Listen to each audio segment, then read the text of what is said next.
Wednesday, but like I said, I want to check with what works for y'all. Nothing, and I texted him on the way up here and said, hey, I know y'all are. I said I hope y'all are going to enjoy some good football tonight. Are we still on to do the show? All right, we're live. I'll let you Terry Adams shout out. He ain't like he's gonna hear. He's already called me once today.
Oh, there. Oh, my mic's on. My headset. Well, I guess my headset's on because I can hear my mic. Yeah. So it's a little loud. Go down a little. There. A little more. There you go. That's good. I said I don't know if my headset's on. I'm hearing my voice stamping right in my head.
blowout homecoming win over Ponder. We're going to have an interview with band director, Mr. Daniel Belkema. And then we're going to preview this week's road matchup against the Boyd Yellowjackets. So let's just go ahead and dive right into it. Final 65-14, another Pilot Point District win Friday night. This moves Pilot Point to 6-2 on the season and 5-0 in district play. Pilot Point did officially clinch a playoff berth for this season. I saw the shirts went on sale this week. But with the Peaster win over Paradise in overtime, we have not clinched that worst second place, so we are still in the running for a first place district championship position, second place or third place. A win on Friday night over Boyd would clinch us no worse than second and still leave that district championship in our sights with that last final week at home against Brock. Now let's dive into the game against Ponder. So Pilot Point had an amazing night on offense, 664 total yards. That's the first game of 600-plus yards of output this season. And it's, the last time we had 600 yards of offense in one game was week 2 of last year at Castleberry.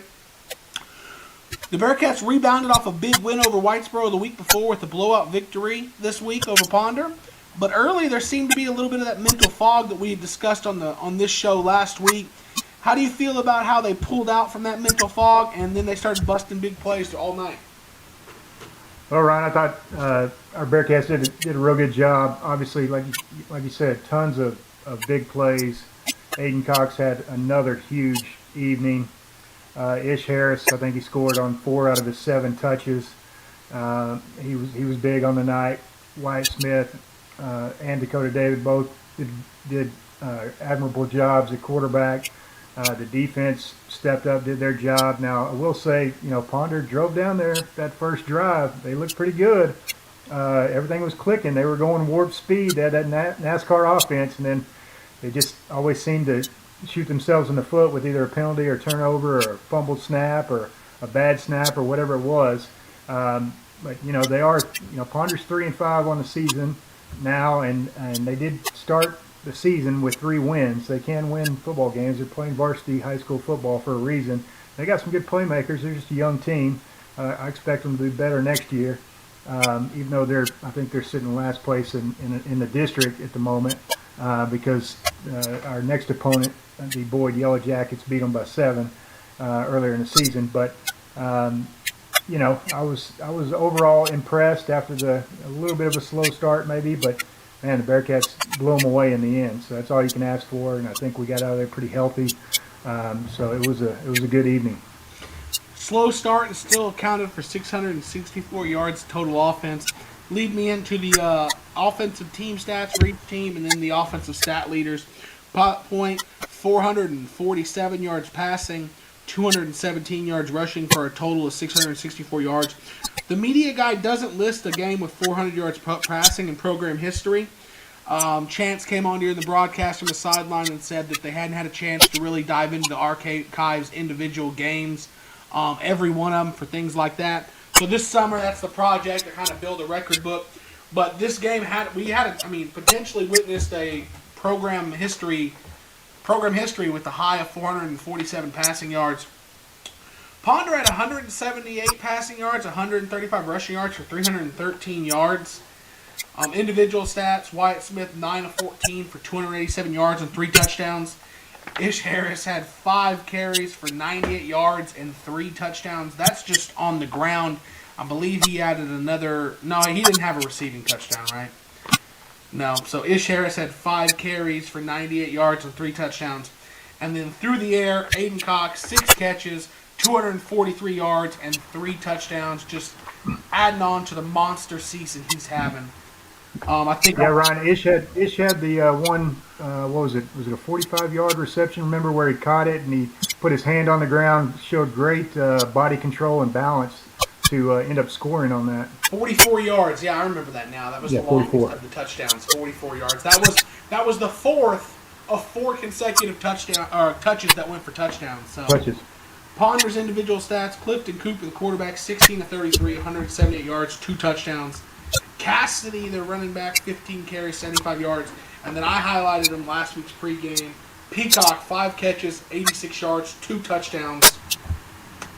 So we talked about having 2 tune-up games before we play Brock for the district championship. We're through 1 or 2 of those games. Do you feel like we cleaned up some of the mistakes? And what about Friday night did you like that may not just be obvious to?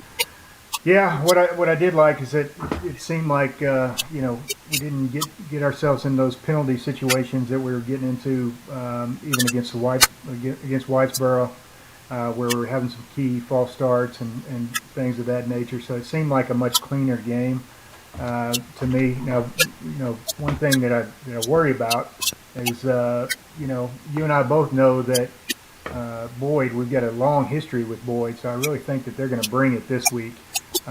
Even more so than Ponder. We don't have the history with Ponder that we do with Boyd.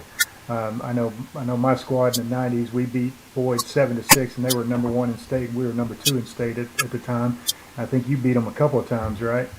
Yeah, we beat them twice in some key games. Yep. Yeah, so I expect Boyd, and plus it's an away game. This coming up this week is going to have more to offer than Ponder did for us this last Friday night. So we'll get into that more in the Boyd preview. I have some conflicting thoughts on some of that. I'm new to the Custom Roofing and Construction Bearcat pregame show this week.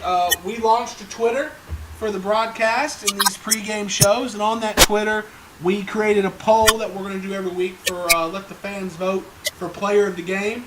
So this week we're going to launch them on Sunday mornings, and they'll be open from Sunday morning to Wednesday at 6 p.m. So this week was the first one. We didn't launch this until Tuesday evening, so we had like 25 hours to vote on this. But the 25 hours, we got 50 votes, and receiving 74% of the vote. And our first Custom Roofing and Construction Bearcat pregame player of the week, Aidan Cox, 243 yards receiving and 3 touchdowns on 6 catches. I think I saw on one of the social media pages he's up to just shy of 1,000 yards receiving on the season. He has 997 yards on just a little over than 40 catches. But Friday night was his second 200-plus yard receiving game, and I think he has over 100 yards receiving in every district game so far. So that's 5 consecutive. Yeah, Ryan, and did you see the Ice King? Aidan Cox also got his first college offer this past week from East Central University. What an incredible relief! Oklahoma. What an incredible relief! I've been watching him. We've talked about it. It just makes no sense. He's so explosive. He's a game changer. He's got great size. I mean, it's just a relief, And the hardest one to get is the first one, right? So once you get the first one, I think he's going to have some options, and especially if he keeps playing this way. This is our first Player of the Game award we've given out, but I imagine if we'd have given out one for every week, he'd have a few of them by now.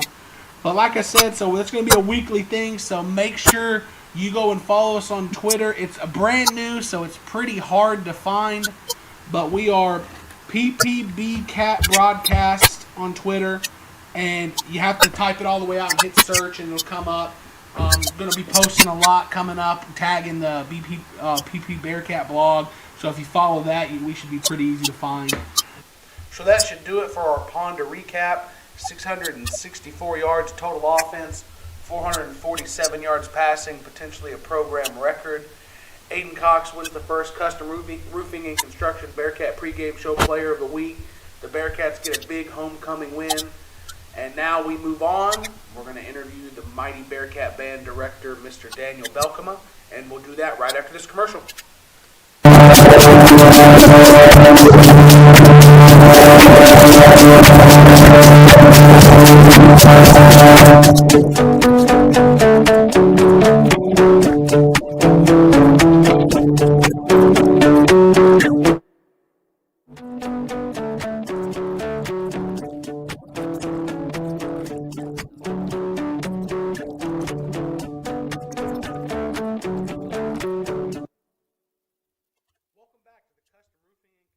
Bearcat pregame show. Our guest today is the director of the Mighty Bearcat Band, Mr. Daniel Belkema. Thanks for joining us tonight. I'm looking forward to learning some things about the Bearcat Band and their processes.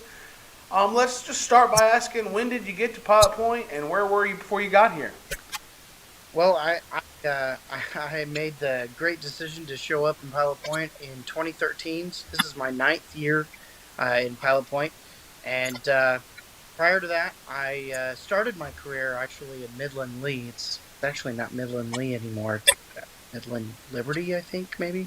They just changed their name this year. But did 4 years in Midland Lee as an assistant band director, and then taught beginning band in Dallas for about 5 years before I came and accepted the head position for Pilot Point in 2013. Well, awesome. I enjoy seeing the halftime performances and hearing the band play during the game. I remember when I was in high school, they started their two-a-days the same time of the year we did. We got to be kind of in the grass, and they had to be out on the concrete. We had kind of our practices in the morning, and then in the afternoon, the evenings, we'd come back for film. When we'd come back for film, they're actually having a second marching practice. So it got me thinking, because I've never really known.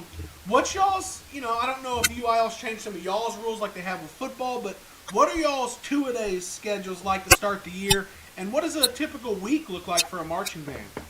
Yeah, sure.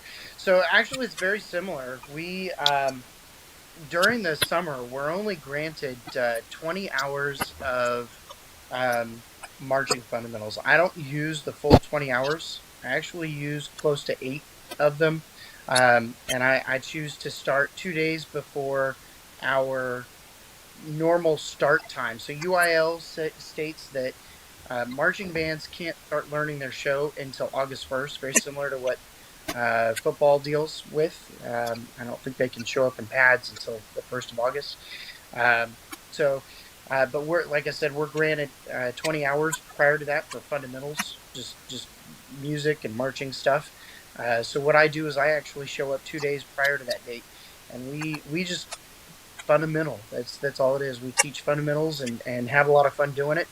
The normal two-a-day schedule is very similar to what y'all do, and on the sports side, we're outside from 8:30 to 11:45, teaching fundamentals, teaching just the basic marching stuff, and just having fun doing that. And then we break for lunch from 11:45 to 1, and come back inside kind of at the hottest part of the day and do music stuff. So we spend about 3 to 4 hours inside just doing sectional stuff. I've got 10 different kinds of instruments, so it's helpful to split up in different sections, and I hire teachers to come out and for example, like I'll hire a flute teacher and a clarinet teacher to really hone in on some of their ability and just getting them back into chops after being off for the summer.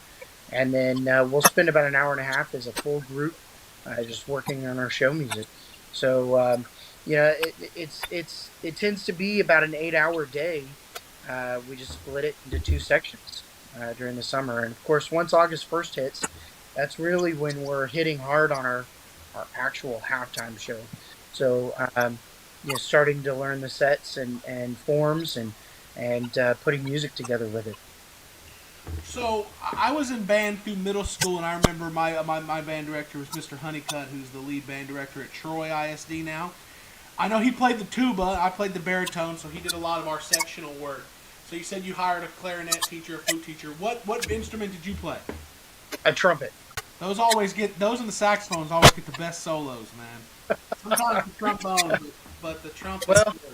Well, it's funny. My halftime show this year, we've got a trombone and a euphonium player, and they're great kids. We try to pinpoint really our top level of ability. So this year, I've gotten a level of ability just across the group. It's hard to pinpoint all of them, but I've got a really top trombone player and a really top euphonium player this year. So, yeah, I'm excited. Yeah. So that you kind of hinted on something that I'm excited to learn about. Never even thought about this till we asked to have you on this week. What goes into the process of choosing your song? This is going to be what we perform. And I know it's more than...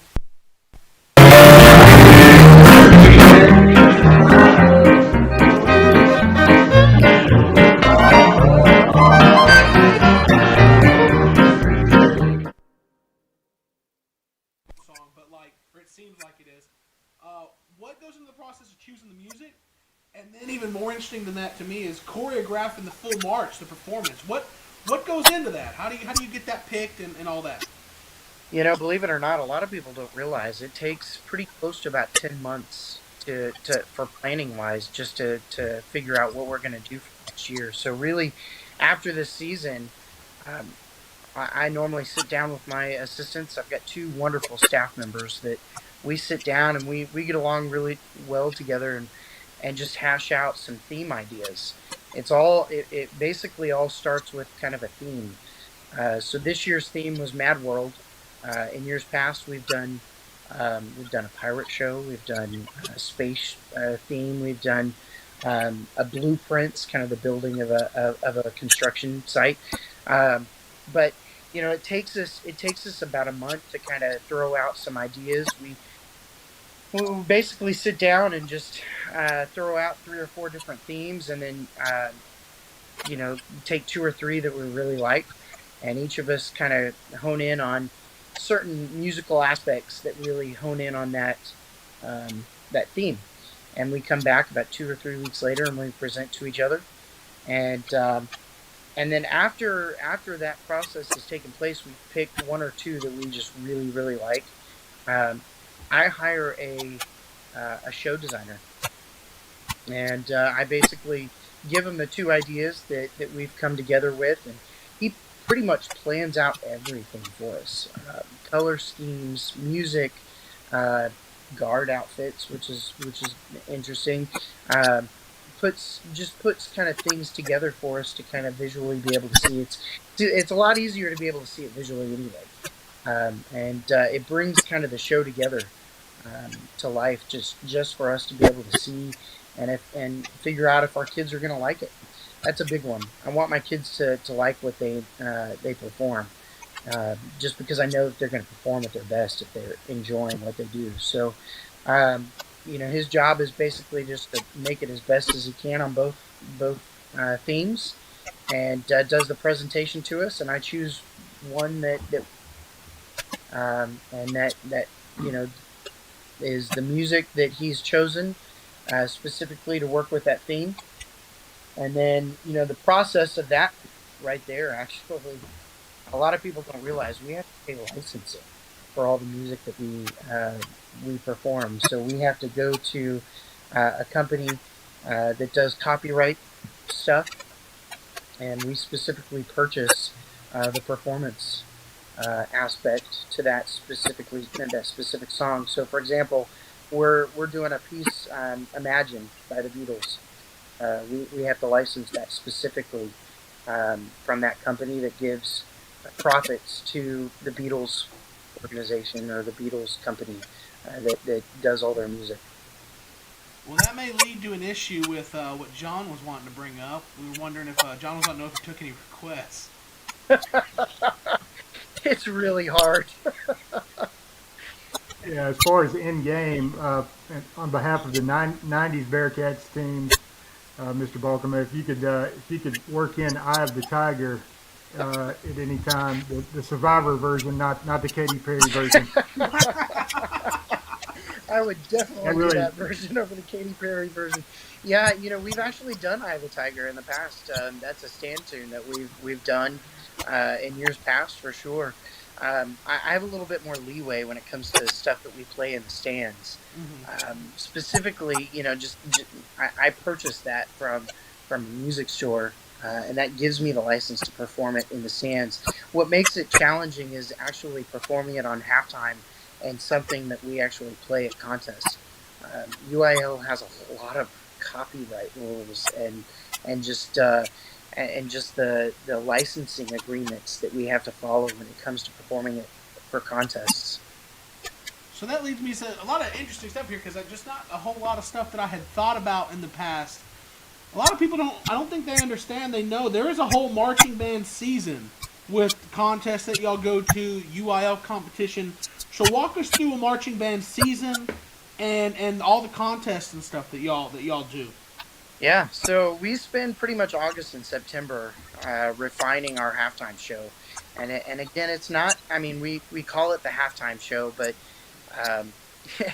it's not entertainment. It really is a story that the kids are actually producing and working towards storytelling to the audience. And so, they really spent a bunch of time during those first 2 months putting it together. So when October hits, uh, our Saturdays are pretty much booked up with contests every Saturday. My kids this year have gotten into the habit of calling it Bandtober. So we pretty much spend every Saturday at a marching festival. The first 2 weeks, the first Saturday in October is actually spent in Aubrey.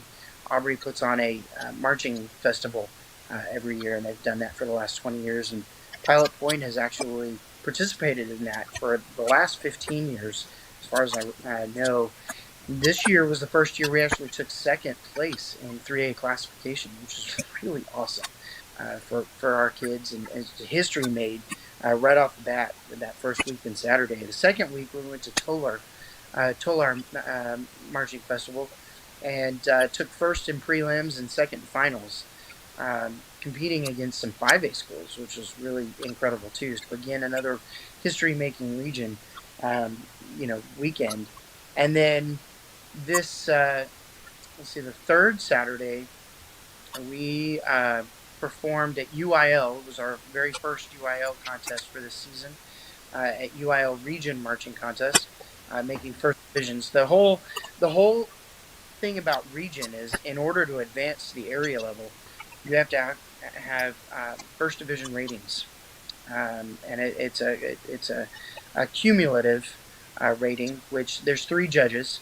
So the way it has to happen is at least 2 of those judges have to give you a first division rating, which is entitled superior, which is the top of the top. And we were very fortunate enough this year to have 3 judges give us 3 first division ratings, which advanced us to the area level, which was this past Saturday. And again, our region is really lucky. We're lucky to have great stadiums in this area. This past Saturday contest, we advanced into area because of the region first division ratings, but we took 6th place in prelims out of 26 bands in our area. And this encompasses pretty much the Dallas Metroplex all the way to Wichita Falls. And since we took the 6th place in prelims, they take the top 10 into finals. The kids busted their butts and took 3rd place in finals, which advanced them to the state level, which is the first time since 1981. Pilot Point has not made the state marching contest since 1981. It's crazy. 40 years. That is incredible. So y'all are really on something this year. I've watched a lot more of the contest, the halftime performance this year. I've been so impressed with it. So y'all qualified for a trip to state, and I want to see what I read, and you tell me if I'm right or wrong, and tell me more about it. So y'all get to go perform in San Antonio at the Alamo Dome. Is that where the state contest is? Tell me something about that. Yeah. This is going to be an experience that our kids have never experienced before. Being in that stadium is unlike any other stadium that I know of. It is just incredible. It's a really nice inside doors stadium, and the kids are excited about it. What's funny, 40 years ago, it was actually held at the University of Texas in Austin. So they switched the state marching contest to San Antonio probably about 25 years ago, and it's just a phenomenal venue. For this event. So I'm excited. Kids are going to get to stay 2 nights. We're going to get to visit the Riverwalk and see the Alamo, and then perform and no matter what, perform in that venue. That is exciting for our kids, and a really awesome opportunity. Yeah. So I don't know if you ever listened to the CNS Designs post-game show, but something came up in the Whitesboro game with the bands, and John was going to ask you about that. Sure. Yeah, so Chance Kirby brought this up in that CS Designs post-game show, especially Whitesboro went into overtime. and we noticed that their band was playing while we were on offense. Are you aware of the UIL rule that prohibits that, and do you know when that came about? Yeah, I don't know when it came about, but I am very aware of it. Yeah, I was wondering because my wife actually teaches in Allen. Of course, it's the largest high school in Texas, and we go to games 10 years ago, and I forget who the band director was, but man, he was a savage. And anytime the other team was on offense, he was striking up the band. And I mean, Allen's band is the largest, maybe in the nation. Yeah, for sure, in the state for sure. Yeah. So it's a huge, yeah, absolutely, it's a huge advantage when they would be playing. I don't know if you're aware of like the Trinity Trojans. They do the haka, pregame, and he was such a savage that if they started doing the haka, the warrior dance for the Polynesian people there pregame, he would strike up the band during that and really upset the other crowd. But man, it just made it. So I was wondering if it was kind of the Allen rule because it's really unfair. I mean, their band sometimes is larger than the opponent's crowd. Yeah, yeah. There's so many things I could say. I mean, it's not the first time I've seen stuff like that. It is what it is. I personally, take for example the end of the game. No matter what, whoever loses, really we always let the visitor team play their school song first. It's just, I don't know. There's kind of unwritten spoken rules that about that kind of stuff, and I've seen it both ways. The emotions of the game, whether they won or whatever, the emotions kind of take over and things happen. There's so many reasons that kind of stuff happens. I don't know. It's interesting for the Whitesboro game because, obviously that was a great game, and it was exciting all the way to the end. The band kids were spirited and excited. It is what it is. So I'm not trying to let them off the hook a little. I don't know exactly the band. I don't know the band director, the Whitesboro band or anything, but I do remember just talking about it. The head coach for Whitesboro, the first possession was in that end of the field. The head coach for Whitesboro kind of walked out away from the sideline, looked at the band, and gave them the hey, let's play. So I don't remember if they were playing throughout the game or not, but I do remember on that overtime possession where Chance and them were bringing it up, the coach actually walked that way and kind of encouraged them and said, hey, let's strike up the band right here because we need it. And now they seemed very happy to oblige. But ultimately, I guess it didn't matter, right? That's right. Right. Bearcat won, so. Yeah. So when is this? I don't know if you said it. When is the state tournament? Yeah. Or the state marching contest, sorry. Yeah, state marching contest is actually next week. Okay. Fast. So like I said, this past Saturday was the event. I have a week and a half to prepare to get down there to San Antonio. So it's November 3rd, and Pilot Point High School performs at 3 p.m.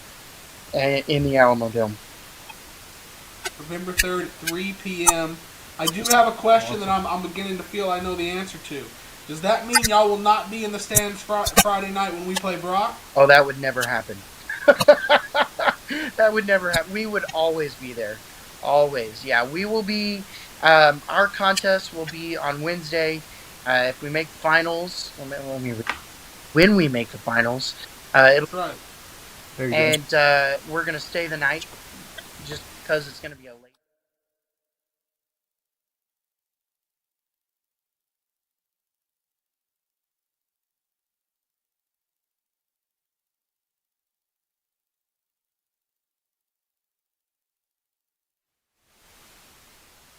The views and opinions expressed are those of the broadcaster do not necessarily reflect the official policy or position of Colorado School District or PilotPointBearcats.com. Any content or comment provided by our broadcast team is their opinion and is not intended to define any religion, ethnic group, club, organization, company, individual, anyone,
We are live. Good evening, Bearcat fans. You're listening to the Pilot Point Bearcats on pilotpointbearcats.com.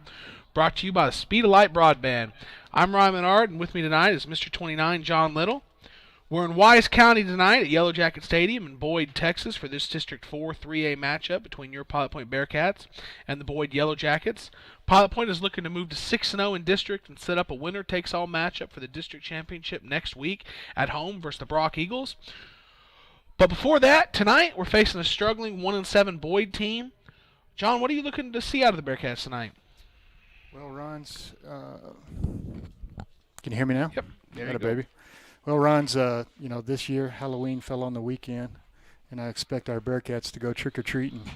But honestly, I wouldn't be disappointed to see these Boyd Yellowjackets be kind of stingy here in the first half and have our Bearcats face some early adversity. I think it would do us some good leading up to Brock next week. But I don't have a lot of confidence in that, as like you said, Boyd's only got one win on the season, and things just have not been going their way.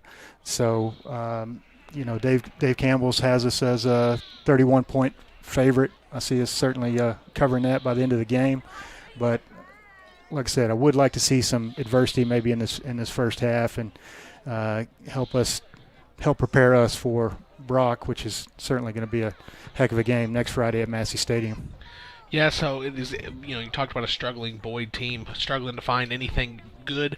Exact opposite for us. We really seem to be hitting our stride right now. Last week we seemed to clean up some of the penalties and other mental mistakes that we've been seeing early on in district. This Boyd team can't be overlooked when they play the Bearcats, though. What edge does the rivalry bring to this game? Yeah, Ron, Orbury likes to consider us a rivalry, but as far as I know, they've only maybe tied us one time in 40 years. So it's hard to say that's a football rivalry, right? We kind of own those guys. No disrespect to Beef. He's got the program going over there, and Aubrey's having a couple of good seasons now, and they're classification above us. So I think, if we played them this year, it'd be a good game, but we're not playing Aubrey. We got the Boyd Yellowjackets here. And, I think what is the all-time? It's like we're 11 or 12 and 12-8-1. 12-8-1. Okay, so obviously it's been a much more competitive rivalry, and that's what brings the edge. Is that you would think that it means something to these guys if they've had family members go through the program. They know what it means. Every time the Pilot Point Bearcats and Boyd Yellowjackets face off, it usually means quite a bit. Now tonight, again, we'll see if this Boyd team's going to come out inspired or not, because they haven't had a great year. And our Bearcats have already secured a playoff spot, but it's yet to be seen for tonight. Yep. So we're going to dive into some numbers. A lot of these I got from the Streaks and Trends from the media guide. Pilot Point has only scored exactly 65 points as a final score twice in program history. Both of those came this year, Ponder and Bowie.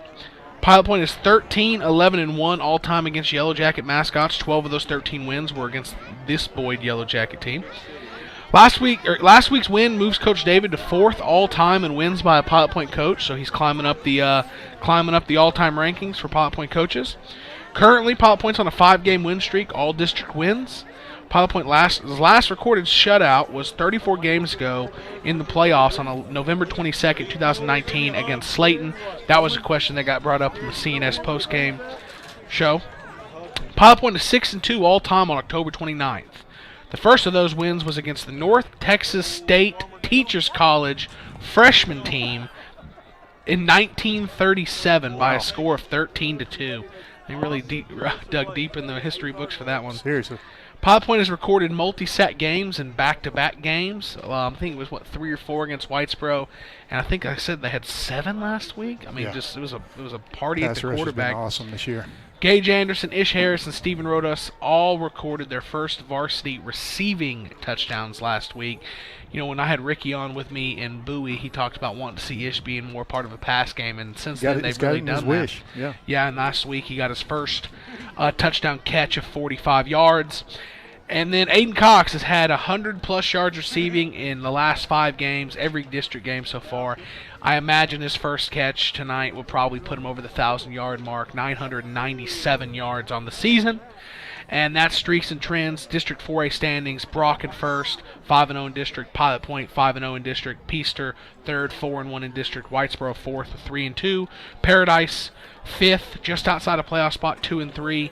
Sixth is Boyd, 1-4, and back at the back end, 7th and 8th, Ponder and Bowie, both 0-5 in district. Now that we've run through district standings, let's do a weather and uniform check. Yeah, Ryan, it's a beautiful night here in Boyd, America, and it's currently 63 degrees.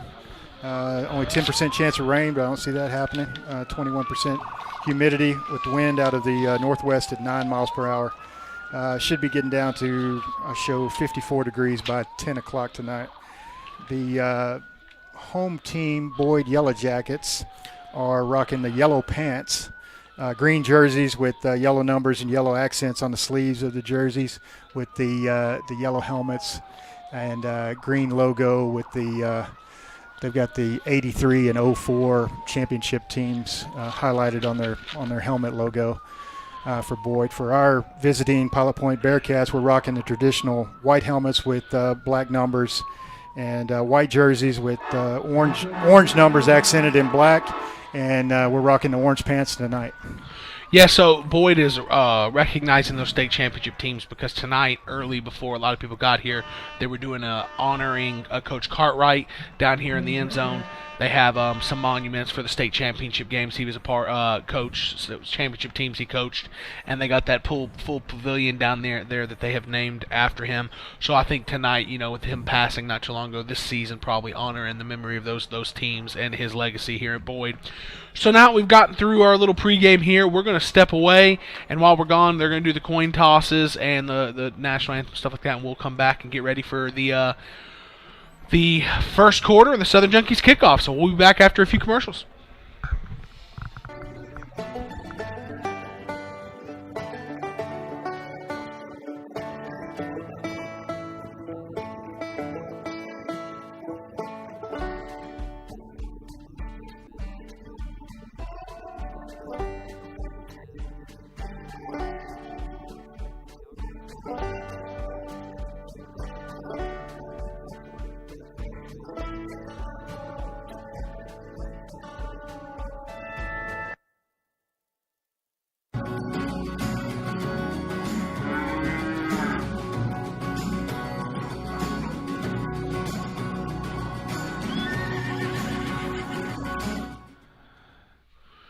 Well, we're going to go ahead and bring you the coin toss here.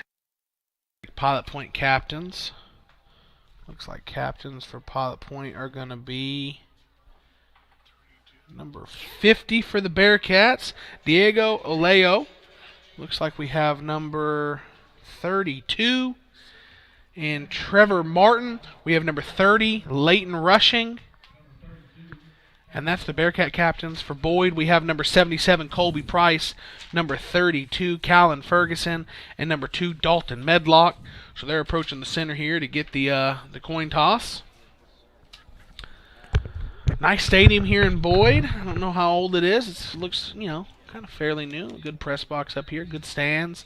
Turf field. Turf field seems to have aged a little. The end zones are yellow. One end says Boyd, the other end says Yellowjackets. I do like how the Yellowjackets have their whole team lined up almost to the, on the numbers there, holding hands, yep. So showing some unity. Yep, so Boyd won the coin toss, and they have deferred to the second half.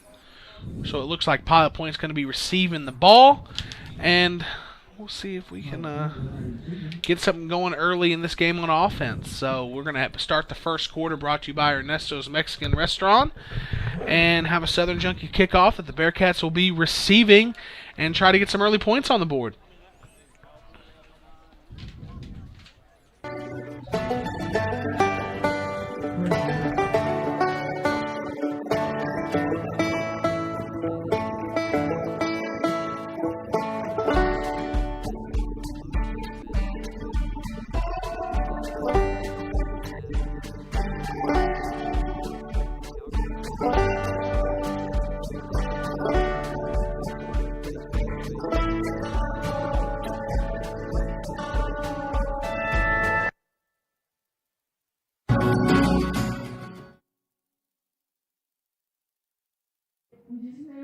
The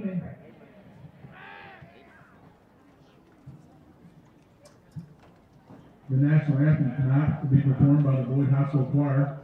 Flags will be raised by Kylie McCays, member FCCLA Officer, Varsity Cheer. Giselle Patino, FCCLA Officer, National Honor Society. Jacob Taylor, FCCLA Officer and FCA. Ella Wisman, FCCLA Officer and Varsity Cheer Co-Captain. Choir with those is yours.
And here we go. So, Bearcats are going to get the ball first tonight and look to get something going on offense. So Boyd hasn't had a whole lot going for him this year in these games. And one thing that we noticed pregame that I'm waiting until Boyd's first offensive series to 100% confirm it, but it looks like there's no Rendon Lamance tonight. Yeah, it's going to be big if he doesn't play because he's their senior leader at quarterback, and man, they're going to lose serious production if he's not playing tonight, Ryan. Yep, so looks like filling in, and I think he started last week for the Yellowjackets, Braden McIntire. You pointed out on our pregame show that there's a coach on the Boyd staff with the last name McIntire. Wonder if the sophomore might be the coach's son, getting some quarterback. Yeah, probably, and I'm sure he's a student of the game and all that. And I know that he did start against Whitesboro, so he's got some experience there, Ryan. One man back to return. It looks like it's the big Aidan Cox. You talked about wanting to see him get a kick return for a touchdown, and he looks like he's going to be the one return man back there. I wasn't impressed with what I saw in the kicking game in Boyd in pregame, but I don't know if I was seeing backup kickers. And this kick is a low, slow squib, and it's going to be jumped on and fielded by Curly Brockman at the Bearcat 36. So we're going to start the first quarter, brought to you by the Ernesto's Mexican Restaurant first quarter, with the Bearcats first and 10 at their own 36-yard line. That took 2 seconds off the clock for him to touch that ball and take a knee. Yeah, and Boyd's already dodged their first bullet because if Curly fields that on the run, look out. It'd be hard to tackle the guy. So Aidan Cox is going to be split way down here all by himself on the wide side of the field. 2 receivers right, 2 receivers left for the Bearcats. Gage Anderson next to Wyatt Smith, and he's going to get the first carry. And he's going to get up to the line of scrimmage plus about 2 yards. They're going to give him a 2-yard gain. So that's got to be a nightmare for a defense, seeing Aidan Cox and Ish Harris lined up at receiver on the same side.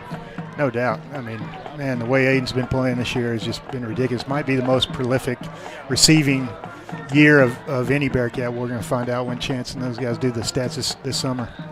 Second down play action, throwing a curl route to Cade Carter, couldn't bring it down, going to set up a 3rd and 8. Yeah, I don't know numbers-wise, hadn't seen every game throughout the course of the program history, but it sure feels different. It feels like he's just dominating every game that he's out there.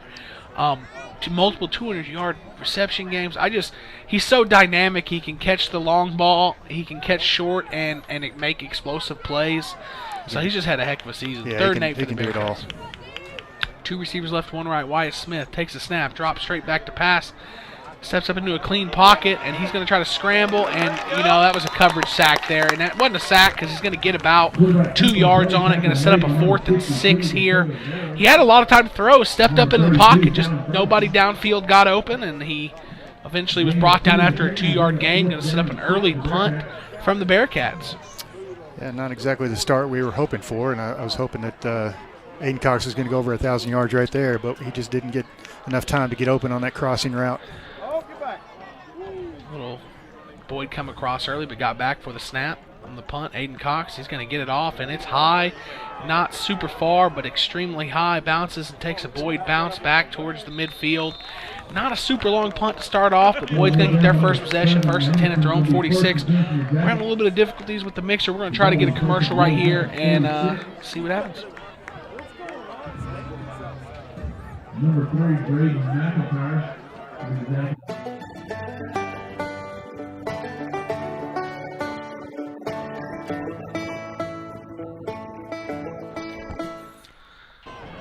We're only getting the music from the commercials, not the words. It's a 2-part track, and for some reason the mixer's not playing the word part. First down for the Boyd Yellowjackets was a carry to the right-hand side, and it was a 1-yard loss on a Bearcat defensive line. Got some penetration there. Curly Brugman made the tackle. Man, he read that all the way.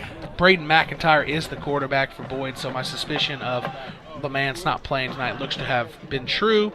And this is going to be his first pass tonight. He's going to throw a slant route, has a man. Steven Rodas is going to ride him down after about a 6-yard gain.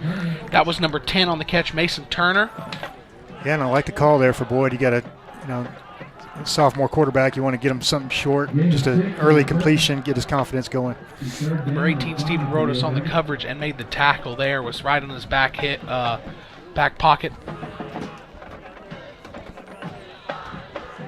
This is already a slower offensive pace than what Ponder came at us with last week, Ryan. Yep, 2 receivers right, 1 left, running back next to McIntyre. He's going to drop back to pass.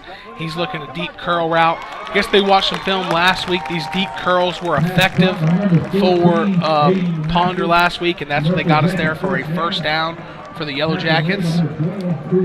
Yeah, Crew Chandler had decent coverage. He just didn't break quick enough. Yep, first down Boyd, so they have the ball in Bearcat territory here. Going to drop back to pass again, and they're throwing it out in the flat. Have number 5 coming across, and he's going to run inside the 30. Tries to cut underneath. Rodas is going to drag him down at the 20. Boyd's got a drive mounting here.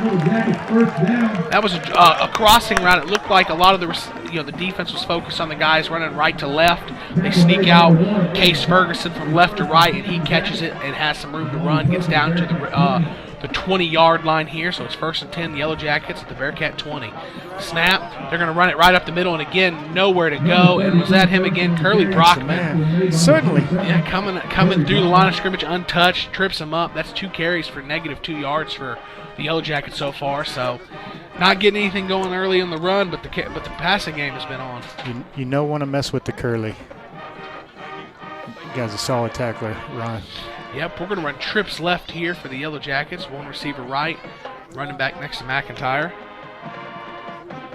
Jet sweep motion. Going to drop back to pass. Pressure coming, and McIntyre's just going to get rid of it. Colin Lynch, the main pressure for the Bearcats there, going to set up a 3rd and 11. And I wonder if they're going to have a conversation about intentional grounding.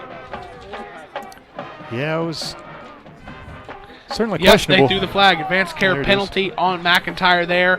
I mean, I guess you could say for him, at least he didn't take the hit, Avoided taking the hit, but intentional grounding there is going to be a big loss for the Yellowjackets. And I don't know if intentional groundings are going to be credited as a sack, but if they are, that's a Colin Lynch sack right there for the Bearcats. Yeah, and I tell you what, Ron, looked like Dakota David and Colin Lynch were both coming on the blitz, and they came unscathed. Really put the pressure on the Boyd quarterback there. Well, Boyd looking over to get the signals. They don't huddle, but they don't run near the pace of some of the offenses we've seen this year. Once again, though, trips left, 1 receiver right. They get the entire Bearcats to jump. And luckily for the Bearcats, they're going to blow the whistle dead. I guess there were some Yellowjackets that moved with the Bearcats, so it took away Boyd's free play, but they are going to get a free 5 yards after that intentional grounding backed them up quite a bit. So what is scoreboard is wrong. It is 3rd and 24. It's now going to be 3rd and 19 here for the Yellowjackets. I still like how Stephen Rodas finished that play, Ryan, and knocked the ball down. I don't care if the whistle blew or not. You know, it's just good practice. Yep. He did continue running it down, but they get the Bearcats to jump again.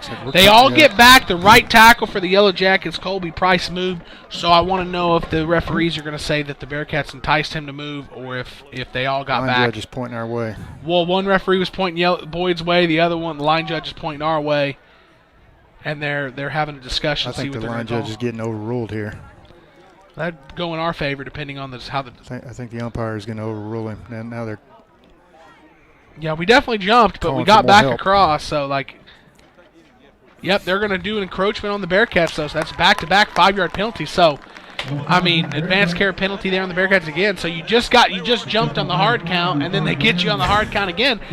John, would you expect hard count right here?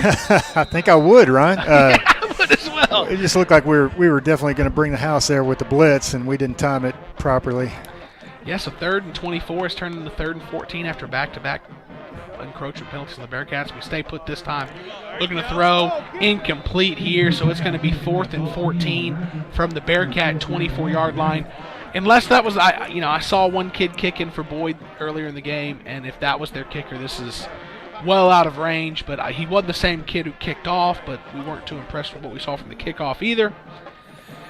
So we'll see kind of in the no man land here. It looks like Boyd is going to go for it here, 4th and 14. 2 receivers right, 2 left, jet motion right to left.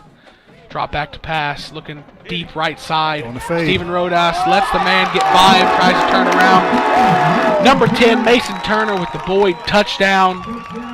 That one hurts because Stephen Rodas was in good position, and I just don't know what it is at this level, letting the guys just run right by you sometimes. Yeah, I saw the corners drop in their depth right before the snap, so I thought they were going to keep him in front of them, and Stephen Rodas did not play that ball as well as he did the offsides that was whistled dead.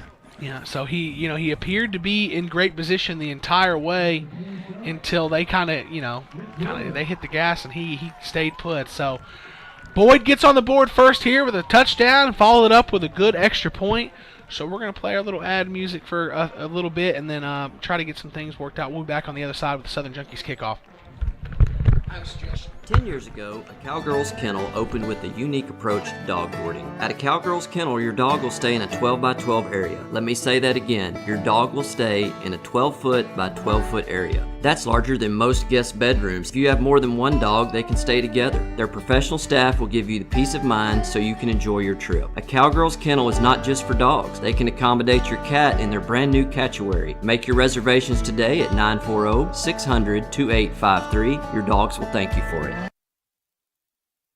Advanced Care Veterinary Hospital, Pilot Point, has been caring for animals around the Pilot Point area for the past 30 years. Large and small pets can expect a quality experience unmatched by other clinics. Advanced Care Veterinary Hospital of Pilot Point offers all the services you'd expect from your veterinarian. They provide preventative care, which includes vaccinations, flea, tick, and heartworm prevention. They also provide sick animal care, surgical, and dental needs with their full-service lineup. Good luck to the Bearcats this season from Advanced Care Veterinary Hospital of Pilot Point, where pets are family.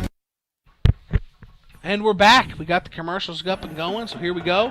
This is another kick right down the middle. Curly Brockman's going to return this one. Get the Bearcat sideline, gets a block, 40. Going to get out across midfield, 45, 40. Gets it going, hard to stop. Good return there by Curly Brockman. Certainly. And we're going to get the ball 1st and 10 at the Yellowjacket 45. So, you come in and you're playing a 1-17 and you don't have any energy, any juice on your first drive. You go 3 and out, and then you watch them go score a touchdown. Hopefully that's all the wake-up call you need. Exactly. But hey, I'm okay with it. We got a little adversity early on. We'll see how we respond here with this second series. Well, here we go. Wyatt Smith. Ish Harris behind him in the pistol. Snap, and they're looking. Miscommunication. Wyatt Smith was looking for Aidan Cox. This reminds me apparently of what happened in the Thursday night game last night. A.J. Green was going to block on a pass play. It's exactly what happened right there with Aidan. Kyler Murray threw that interception, right? Yeah. So he's throwing it to A.J. Green. A.J. Green was trying to block. That's exactly what Aidan was trying to do right there. He was trying to block. Ball came right by him. I had no idea the ball was there. Snap. This is going to be a run. Ishair's going to get the ball up the middle, get left side. He's going to get a few yards. He's going to get about 1.5 yards, 2 yards in his first carry. But here we are, set up a 3rd and 8. First down incompletions and short gains and second down sets you 3rd and long. Yeah, let's get it to the Ice King here. Let's get it to Aidan Cox somehow. Let him do his thing. Well, we're going to have 2 receivers left. The 2 receivers left are going to be Cade Carter and Crew Chandler. Aidan Cox is all alone on the Bearcat sideline on the right. And they're dropping straight back to pass. And they're going to throw a deep cross, and he's behind everybody. There it is! The Ice King scores! Touchdown Bearcats. Pelzel Printing touchdown of 37 yards. Wyatt Smith to Aidan Cox. And, hey, let's get the pressure of eclipsing 1,000 yards out of the way early. 1 catch, 37-yard Bearcat Nutrition did. Big play for the Pelzel Printing touchdown, and that's the answer that we needed. Gotta love it. Man, he just continues to blow away secondary guys. And I guess Boyd hasn't watched a whole lot of film. Only 1 guy looked like out there on him. Well, the safety who's supposed to be covering the deep, I think he's looking at the quarterback and not looking at the route because Aiden ran right by him. Yeah. Yeah, it looked like there's a safety who didn't know exactly how to play cover 2 there because he was supposed to be over the top and just never saw Aiden. The Bearcats motion prior to the Nick's Italian PAT gets Boyd's Yellowjackets to jump off sides, so we'll see what they want to do. But to that safety's defense, he may not have seen a wide receiver that fast all year, you know. It definitely looked that way. So the Bearcats are still going to kick it. The snap, the hold, the kick is up. The Nick's Italian PAT is good. So after the Bearcats' second drive, we get on the board, tie it up 7-7. We'll get a commercial and come back on the other side.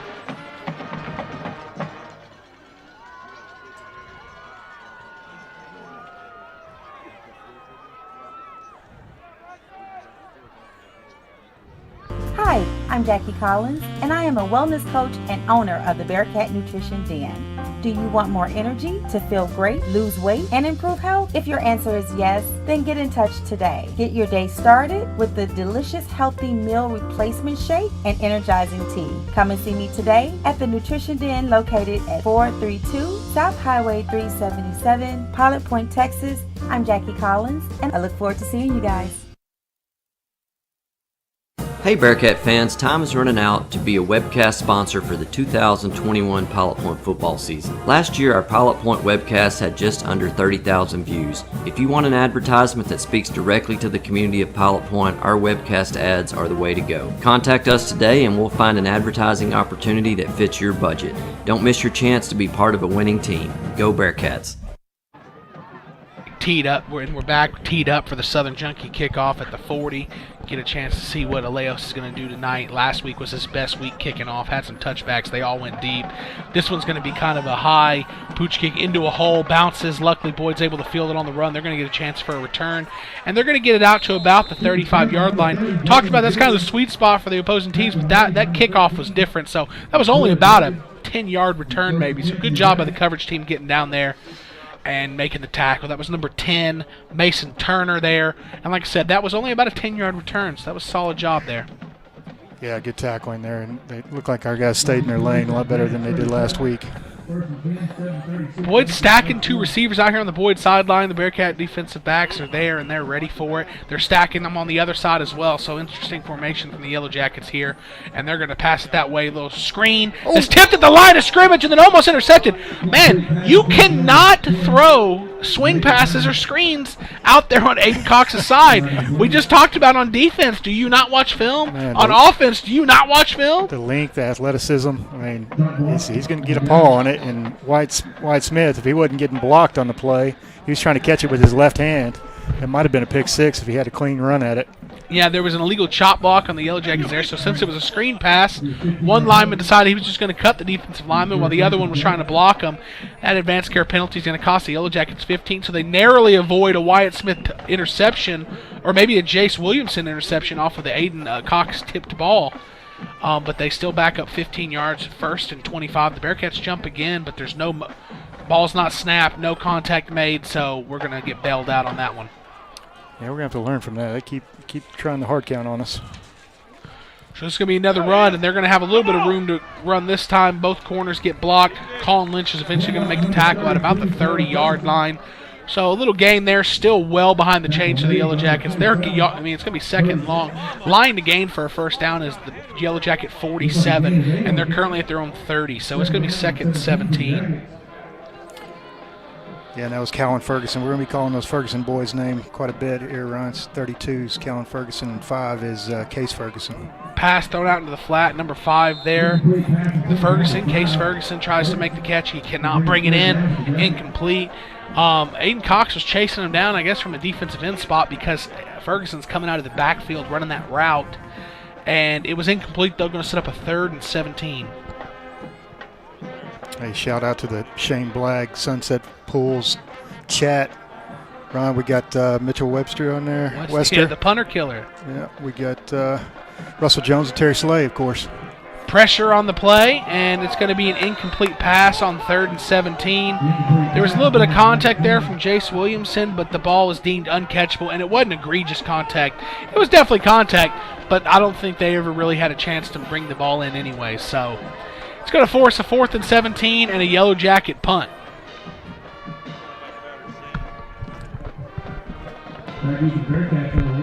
Yeah, good job by the Bearcat defense here. We got 2 guys going to return this punt, so maybe Aidan Cox will get a chance to take one to the house, or Crew Chandler here.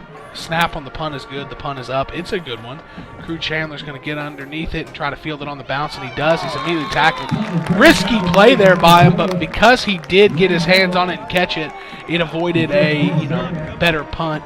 Number 12 down there covering Lane Medlock on the tackle for the Yellowjackets. He tackles number 12. Crew Chandler, we're going to get one commercial and come back on the other side.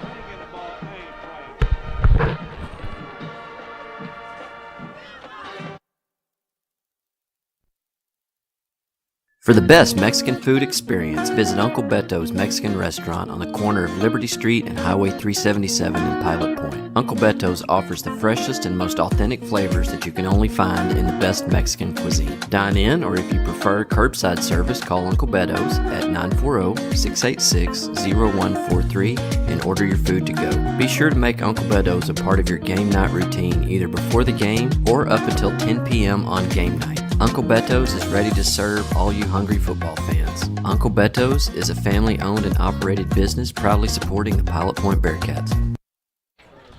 So second play of this drive is an Ish Harris carry. He's going to break a few tackles and still can't bring him down. Man. 3rd man tries to bring him down. 4th man tries to bring him down. None of them can. Big run there by Ish Harris. Probably broke 4 or 5 tackles. Come out and break a little late. First play on the drive was a zone read where Wyatt Smith kept it for about 6 yards. And then the second play, as you saw there, big run by Ish Harris, breaking 4, 5, 6 tackles on that run. Yeah, and he finished off with a little flex towards our own band there. He looks like he's juiced. So 1st and 10 here, under center snap, handoff, right back to him. And it makes it hard to tackle him, but really could never get his legs running before contact was made at the line of scrimmage. Yeah, that was an excellent run before that. He got the stiff arm out on the first man and just kept the arm out and kept throwing Yellowjackets to the ground, swatting them like I imagine Chance Kirby was at the homecoming parade last week. No doubt. 2 receivers right, 1 left for the Bearcats. Ish Harris next to Wyatt Smith. High snap, but he's fielding. He's dropped back to pass. Good route there. Aidan Cox makes a catch, and he's going to force him to tackle him. None of them can. How many guys are eventually there now? 1, 2, 3, 4, 5 Yellowjackets there, all trying to tackle. A swarm of Yellowjackets, but that's enough for an Aidan Cox first down. An Irish real estate first down there, caught by number 1 Aidan Cox. That was a curl route that he ran really well. Good timing from him and Wyatt. Yeah, it was a well thrown ball, and anything in Aidan Cox's area code, he seems like he's going to catch it. Yep, well, we're going to pass again. We're looking the opposite side field. Wheel route. Colin Lynch has a chance, and it's going to be a pass interference there on the Boyd Yellowjackets. It was interference, guys. It was just a little early. Colin Lynch had a chance to make that catch, but he was interfered with at the last second by Mason Turner, and that's going to be an advanced care penalty on the Boyd Yellowjackets. Great throw by Wyatt Smith there. What he said. Exactly what he said. Got some crowd noise pumping through here. Hearing the crowd. They didn't like the call. They didn't like the call, guys. Needless to say. So if anybody keeping track at home on the Aidan Cox 100-yard tracker, 2 catches, 49 yards on the night, so he's almost halfway there. 1st and 10 in the Point Bank red zone here at the 15-yard line. Pitch out to Ish Harris on the right side. He's going to try to cut it up, tripped up, but he is going to get down to the 10. So it's about 5. They're going to mark him down at the 11, so 5 yards there. Might need a dump button for this crowd noise.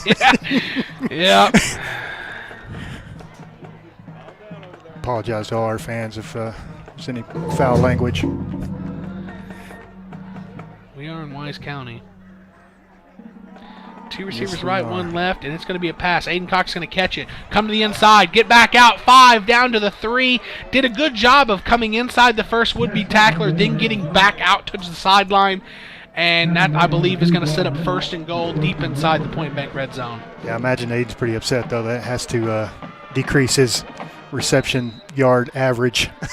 Yeah, almost got in. You know, they were talking about he had some urgency to score this year. Just 2 or 3 yards short on that one. This Ish Harris carry is not going to be the one that punches us in, but it's going to get us about a yard. Going to set up a 2nd and goal from, it looks like from here, the 2-yard line. I tell you what, Ish is not going to let the first guy tackle him, you know, at least not very easily.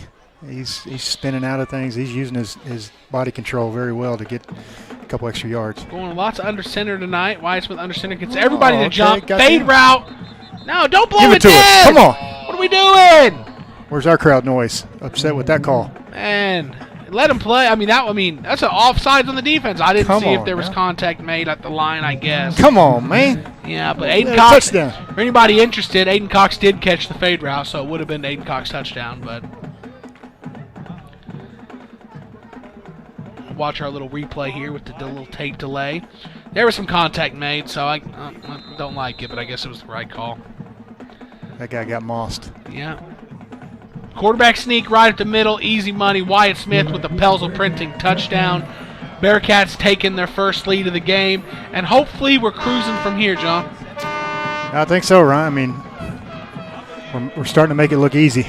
Yep, setting up the gate here, and we're going to swing it and kick the extra point. So, you know, very similar to last week, Ponder opened the gates on offense with just an awesome drive. They eventually, you know, shot themselves in the foot with a bad snap, but Boyd come out and they were able to finish their first drive, but since then it's been all Bearcats. The snap, the hold, the kick is up, the Nick's Italian PAT is good. Fit Body Scoreboard Check, 3:26 left in the first quarter, brought to you by Ernesto's Mexican Restaurant. Bearcats 14, Yellowjackets 7. We'll get a commercial or two and come back after this. Located in Pilot Point, Texas, the Chandler family has been making custom cabinets for over 40 years. As a team, Chandler Cabinets is committed to designing and building the perfect cabinets for you. They will make the process comfortable and stress-free by personally guaranteeing a superior product built on the standard of superior craftsmanship and immaculate customer satisfaction. From concept to completion, perfect form and function. Chandler Cabinets is an award-winning company with a reputation for consistent innovation at the highest level of design. You can find more information on Chandler Cabinets at chandlercabinets.net or on their Facebook page, Chandler Cabinets. Chandler Cabinets, 40 years of excellence. Are you looking to build that dream home or barn-dough? CS Designs offers a complete range of design services. CS Designs products range from general drawing services to commercial and residential blueprints, as well as 3D renderings and virtual reality walkthroughs. Let Cole Stewart and the CS Design team design you a beautiful, progressive home or building that translates your ideas into an outstanding reality. Visit their website at csdesignstx.com or give them a call at 940-365-4048. Surprise onside coming out after the Bearcats' second touchdown. Boyd fields it, and man, number 34 there, Bradley Hughes, he caught it. As soon as he caught it, he did take a hit, was able to hold on. Bearcats trying to get tricky there, but Boyd recovers, so it's going to be 1st and 10 from their own 49-yard line to start this drive. Right before the drive starts, let's get a Pilot Point feed, out-of-town scoreboard check. Yeah, Ryan, the one we're kind of watching is Parrott. Tired, bring pressure. He's rolling out to the Yellowjacket sideline. Throws Good it. Coverage. Good Ooh. coverage. Oh, wow. Jace Williamson tries to come up and intercept it. Can't quite get to it. And number 10, Mason Turner, brings it in on the sideline. That's just good football. Good throw. Coverage was good. Jace Williamson almost was able to pick that one off. But Mason Turner comes down with a catch, tiptoes on the sideline, gets a Yellow Jacket first down. Yeah, Jace Williamson, like I said, he was in man press coverage. He was right there. He just the ball was put in a perfect spot. Run to the left side of the Bearcat offense or defense, and it's going to go for about 6 yards. They had that might have been a legal formation. They had a weird bunch formation over there, the Yellow Jackets did. I think if that was a pass play, it might have got them in trouble because I think they had one of their receivers was covered up. You can have more people than specified on the line of scrimmage. You can't have less. But if you run routes with uneligible players, that's a penalty. But because it was run, I think it was fine. Snap on this second down, going to be another run, and is that Curley? That's Curley Brockman. Certainly. Yeah, so I want to shout out, not playing tonight, but on the sideline, Cale Martin. I know last week he was in the hospital with a staph infection, so not playing yet, but I did see him down there tonight on the sideline, so it's great to see. Good to see him improving. Yeah, great to see that. Staph can be scary, so good to see him down there. Going to set up a third and 3 here for the Yellow Jackets. Line to gain is going to be the 29 of the Bearcats. Bearcats look like they're bringing pressure. Boyd sees it. They're going to check to a different play potentially. Bearcat defense doesn't look to be changing the play, so it looks like we're going to have a safety blitz here. Yes, we are. It's going to be a pass, and they're going to go one-on-one. Crew Chandler trying to play coverage. He does. Wow. Excellent coverage, but a better catch. It looks like that's Aiden the Masters for the Yellow Jackets on the touchdown catch. Crew Chandler was out there in position, found himself lost in a little bit of space though, trying to find the ball and the man. Great catch, great throw, touchdown Yellow Jackets. So hey, this is that Pilot Point Boyd rivalry. Boyd is not going away. Yeah, and Crew Chandler was fighting for it, but LeMasters just pulled the ball away from him. It was a great play by the receiver there. Years we played Boyd in the playoffs, specifically in 08, they had a receiver that was an absolute dude. We just had the hardest time covering him all night. It was part of the reason we played from behind all night. He kept just making big play after big play. Reminded me of that. Good coverage. He still came down with it and ends up in the end zone. Should have put Nordy on him. Touchdown, Bearcat.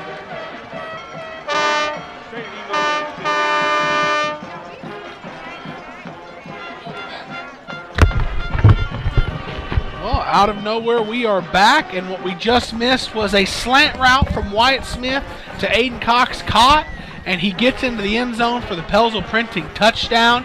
11:26 left in the Maverick Fastener second quarter. Bearcats take the lead back on the Aidan Cox touchdown. The Nick's Italian PAT, the snap, the hold, the kick is up, the kick is good. So we're going to try to make sure we continue to keep our stream up. Over here, we're going to get a commercial, and we'll be back on the other side. Fit Body Gym in Aubrey, Texas, owned by Mike and Becky Phillips, is your one-stop shop for all your fitness needs. At Fit Body Gym, we specialize in one-on-one training, small group training, and sport-specific training for people of all ages. We work hard to get you the results you need, whether that be weight loss, toning, building muscle, or just wanting to live a healthier lifestyle. Stop by Fit Body Gym today, located at 106 North Highway 377, or call 972-768-9994. Do you need a maintenance check or emergency repair on a heating or cooling unit? Fowler Air is available to handle all of your heating, cooling, and ventilation needs. Fowler Air will work with you to find an HVAC solution that fits your needs by providing you with a full consultation, explaining all your available options so that you can choose the system that's right for your home or business. Give Fowler Air a call today at 817-487-2286 and schedule your service. That's Fowler Air, 817-487-2286. And we're back. And we're back here. The Southern Junkie kickoff. This one's a deep one. It's going to be caught at about the 9-yard line, set up for the return for the Yellow Jackets. Bearcat coverage team down there makes the tackle. Curley Brockman with the tackle down at about the 25-yard line. Excellent coverage there by Curley Brockman. For those tracking at home, Riney Construction stat sheet check. The number that I was most interested in coming into tonight, Aidan Cox, a low average of 16.5 yards a catch. He has 6 catches for 99 yards and 2 touchdowns. So he's 1 catch shy from a 6th consecutive 100-yard game. I mean, that's just incredible. There's no doubt he's having a prolific season. First down play for the Yellowjackets. Caught, slant route, number 14 catches it, makes the first tackler miss. Curley doesn't miss tackles very often. Eventually brought down, but that's going to be 7 yards on first down, setting up a 2nd and 3. Shout out to everybody in the Sunset Pools in North Texas live chat, staying with us while we briefly went down. 2nd and 3 here for the Yellowjackets. Mr. Sunset Pools himself's on there. Shout out to Shane Blagg. Snap, looking to pass. Pressure, rolling out towards the Boyd sideline, trying to find somebody. Throws it on the sideline. Can they tiptoe inbounds? Nope, referee's going to rule them out. Good body control by number 14, Aidan LeMasters. Couldn't quite get the toes down inbounds before he made the catch. Going to stay set 3rd and 3 here for the Yellowjackets. Line to gain will be the 38-yard line. Yeah, good pressure by Aaron Stripmatter there, running the quarterback out of bounds here on this near side. Yeah, it looked like Eddie Gatan might have been held there while the quarterback, McIntire, tried to roll out. Didn't get the call, but incomplete pass, 3rd and 3 here. And they're going to run the ball up the middle. Going to have the line to gain was a 38, and they're going to give them just the other side of the 38, which is going to be a Boyd first down. Looks like it was number 32, Callan Ferguson on the carry. So I don't know if these guys are brothers, because Case Ferguson and Callan Ferguson are spelt different on the roster, so the Ferguson name is spelt a little different. Is it? So yeah, one's F-E-R, one's F-U-R. So I don't know if that's a typo or not. The running back's a senior, and the wide receiver is a junior. 1st and 10, drop straight back to pass McIntyre. It's going to be a screen pass. Going to float over. It's going to be caught by Ferguson. And first man can't bring him down. Curley tried to shoulder tackle him. Couldn't tackle him, but pushes him out of bounds. Taking a second to collect our thoughts down there, but I think it's going to be just enough for a Boyd first down. That's number 32 on that. That's Callan Ferguson, number 32, going to get a lot of carries, and he's going to catch screens. I think I heard him talk about screens in one of the shows on Bearcat, PilotPointBearcats.com. Yeah, that was me too in the pregame show. I saw him. He was very effective on the middle screen against Brock. If we start bringing too much pressure, look for that. Bunch right for Boyd, and they're going to run that way with Callan Ferguson. Curly Brockman busts through, takes his feet out from under him. He uses his hand to stay up, but Aidan Cox makes him pay for that and jumps on his back and drags him down for a 3-yard loss on first down. Going to put Boyd behind the chains. They've been throwing the ball effectively tonight. Yeah, they've got a good strategy going. That's Gage.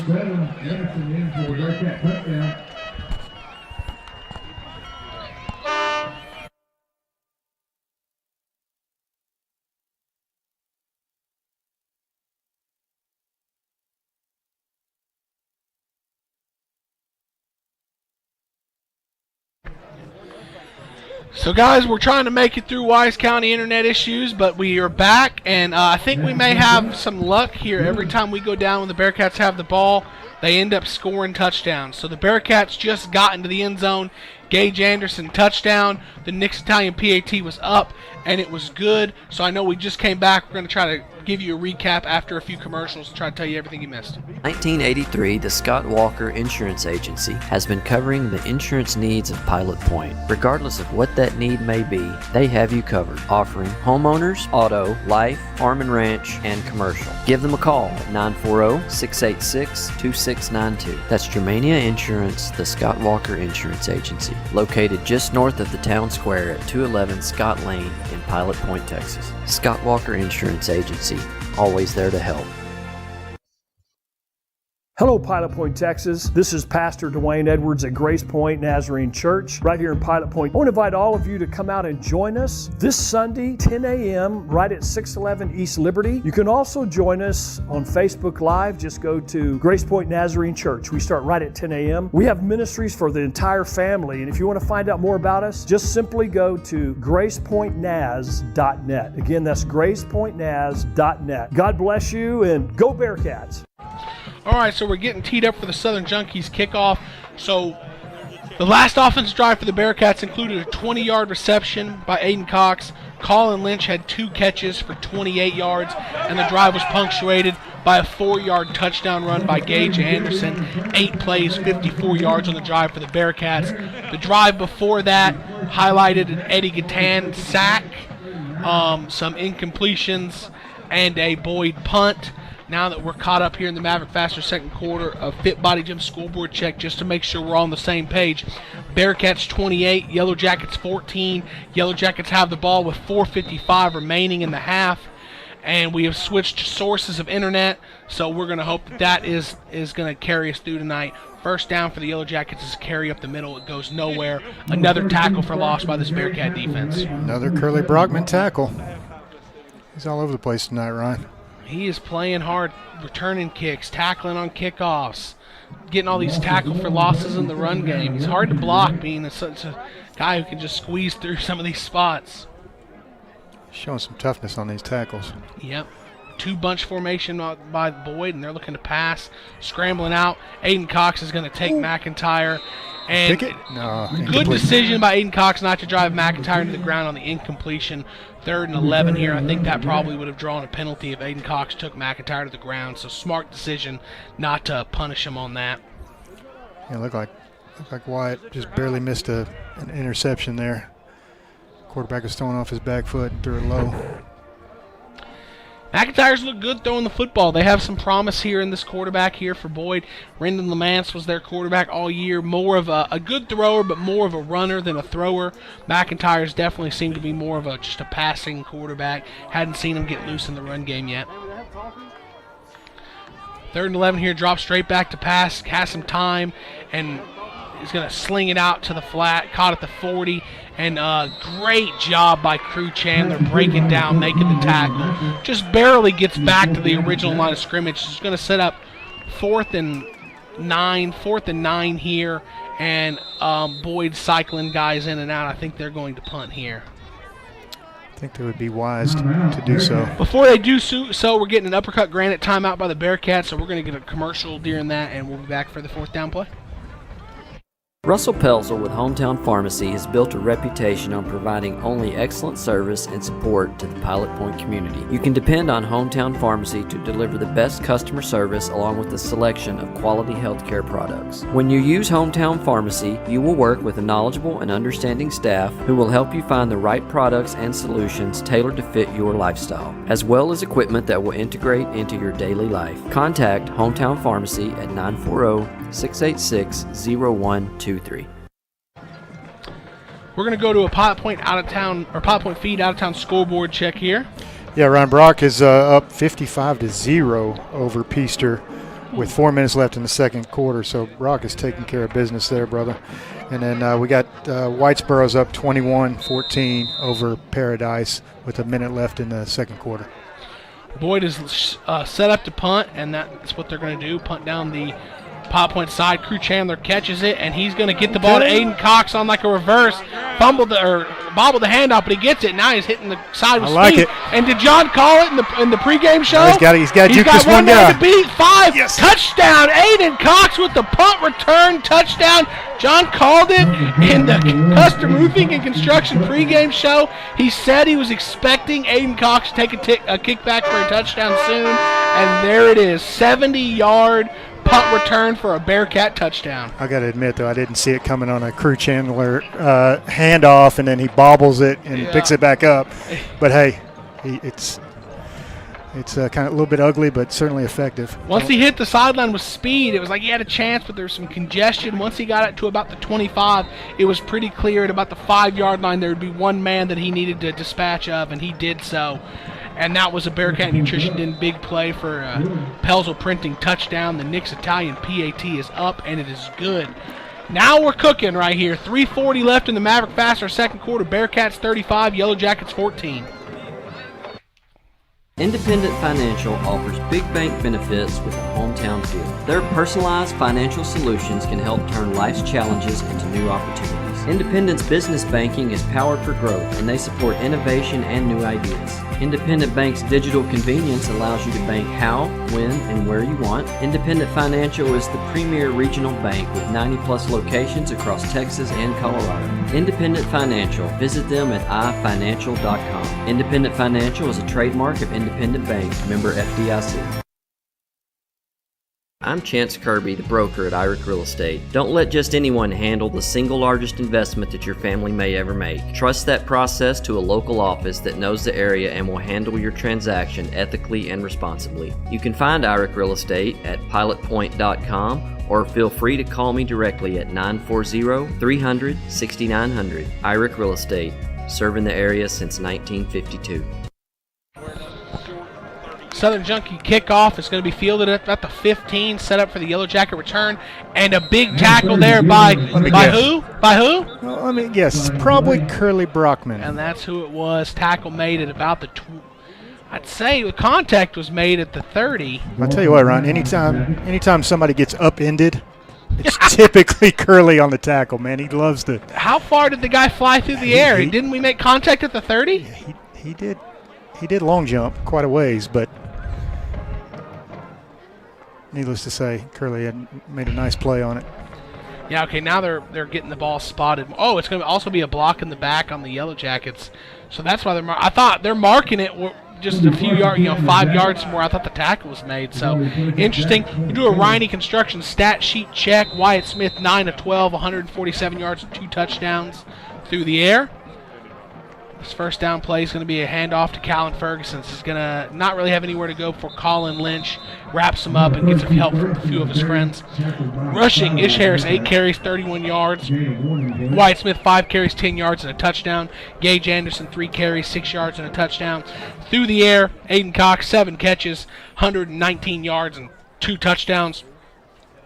Not listed on here, Colin Lynch also has 2 catches for 28 yards. Not listed on the stat sheet as of yet, but I know that he has 2 catches for 28 yards, and that's a Riney Construction stat sheet check. Individuals, 147 yards passing, 47 yards rushing for just shy of 200 yards, 194 yards offense for the Bearcats so far here in the first half.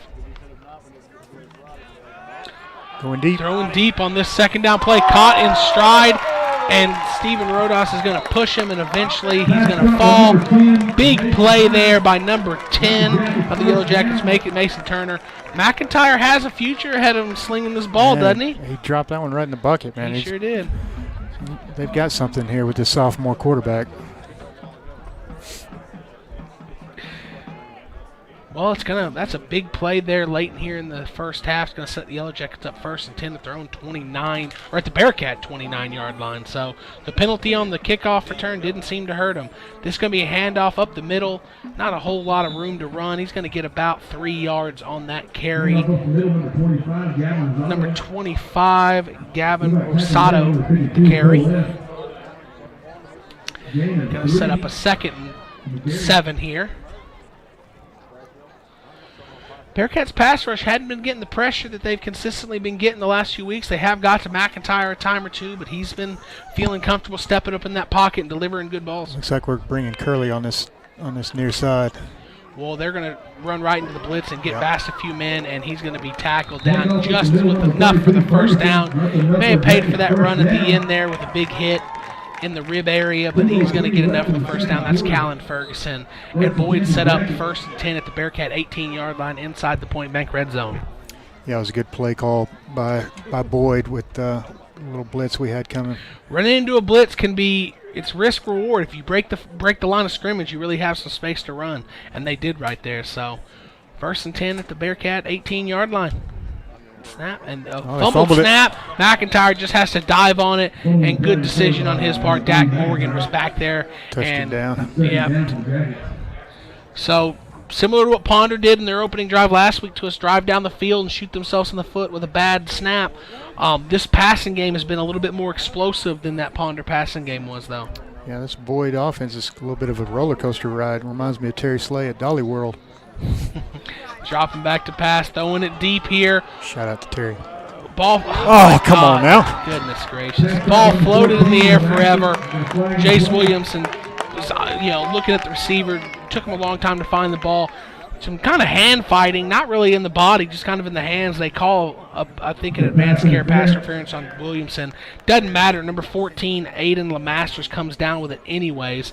Going to be a first down. It wouldn't. Well, I don't know. Let's see if they want to accept it or decline it.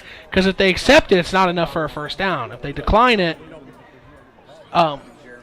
it's a first down automatic.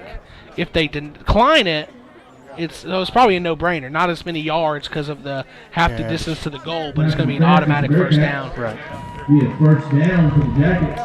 Yeah, so they're going to sacrifice a few yards by accepting the penalty, but ultimately they're going to grant themselves a first and goal instead of a 2nd and 2. Going to be first down and goal for your Jackets. Yeah, and they got a pretty good receiver named Aiden as well. I would never say this, but my son would say that he's kind of the dollar store version of our Aiden. Ryan. The dollar store. He kind of sells himself short, doesn't he? Well, that's. I heard. My son would say that. I heard prices are going up at the dollar store. Shout out to Bill's Dollar Store, my first job in Pilot Point. Man. Rumor is Nordy burned it down, but it's not to be validated. A good point. I don't think you're talking about. Before we go to a commercial real quick, Nordy did get fired from Stevens Grocery for allegedly. Of course he did. Toilet paper in Shannon Stevens' house. Allegedly. But let's go to commercial. It was 2-ply. Enjoy that old-time country feel at the Martin General Store, located in downtown Pilot Point on the historic Pilot Point Square. The best way to describe the general store is it has a little bit of everything, from circle-y candles to specialty jams, dressings, sauces, home decor, kitchen decor, goat's milk soap, jewelry, a large assortment of old-time candy, nostalgic toys and books, pet toys and treats, greeting cards and gift wrap. She also serves cold drinks, and last but not least, Beth Marie's ice cream. That's Martin General Store, a little bit of everything. Maverick Fasteners is your go-to stocking distributor, carrying a full line of fasteners including bolts, nuts, sockets, screws, washers, pins, keys, hex caps, threaded rod, and other fastener-related products. Maverick Fasteners is centrally located in the U.S., which allows them to ship quickly and consistently worldwide, offering same-day shipping on all orders received by 12 p.m. Central Time. Learn more about Maverick Fasteners at mavfast.com.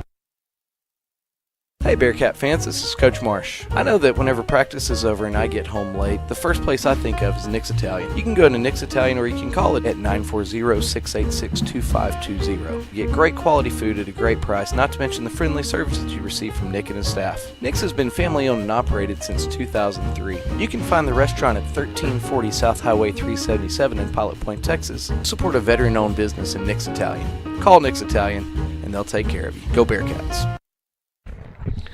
And here we are setting up a first and goal from the 3. I guess I don't know where the yardage was on the original play. Kind of some confusion on where the ball's located. First and goal at the 2-yard line. It's like they counted the catch and the penalty. But this is going to be a handoff up the middle. Callan Ferguson is going to get in for a Yellow Jacket touchdown. Going to leave the Bearcats a minute and 1 second to do something with it.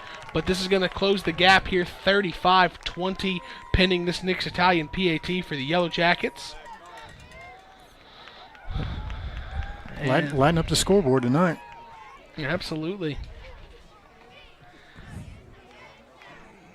Well, this McIntyre-led Boyd offense can really throw the football. Absolutely they can. They've shown it. Case Ferguson's going to kick it. It looks like he's a toe puncher. He gets it up. He gets it through. Nick's Italian PAT is good. 1:01 left in the Maverick Fastener second quarter. Bearcats 35, Yellow Jackets 21. Curtis and Holly Peacock are proud supporters of Pilot Point ISD. Peacock family wants to wish all students in the Pilot Point ISD a great 2021-22 school year and encourage them to continue making our community proud. The success of our school district is a true reflection of the quality of students here in Pilot Point. It is always a great day to be a Pilot Point Bearcat. Hi, I'm Greg Pelzel. Here at Pelzel Printing, we do custom embroidery, custom screen printing, and promotional product. You can reach Greg Pelzel at 940-453-5443. Go Bearcats.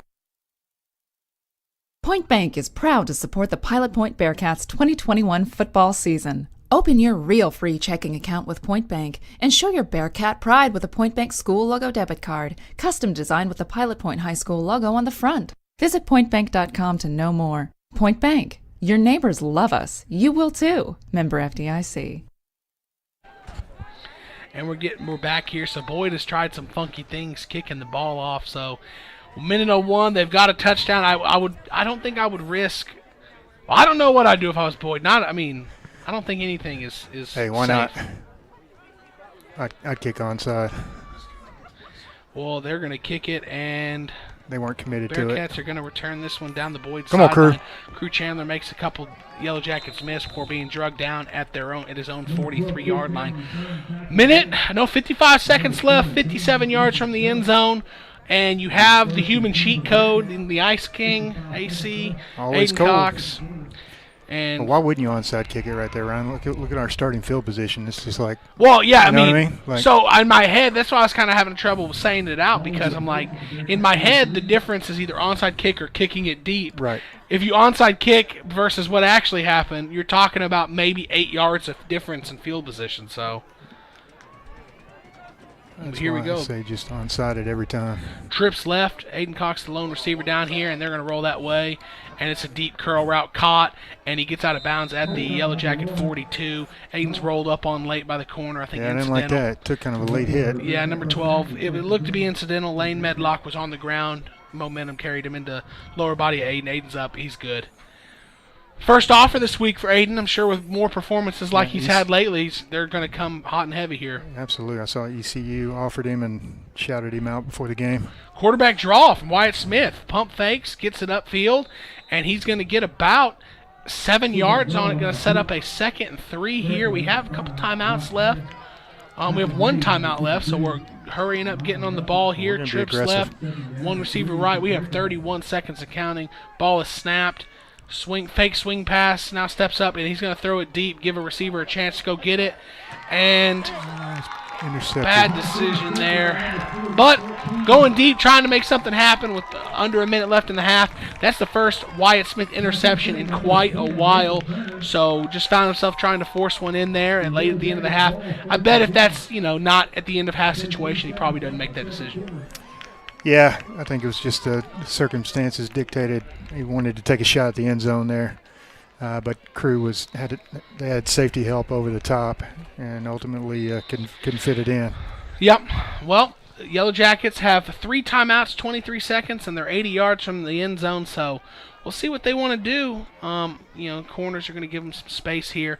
McIntyre's going to hand this one off. An excellent play there. Is that Dak Morgan or Aaron Stripmatter?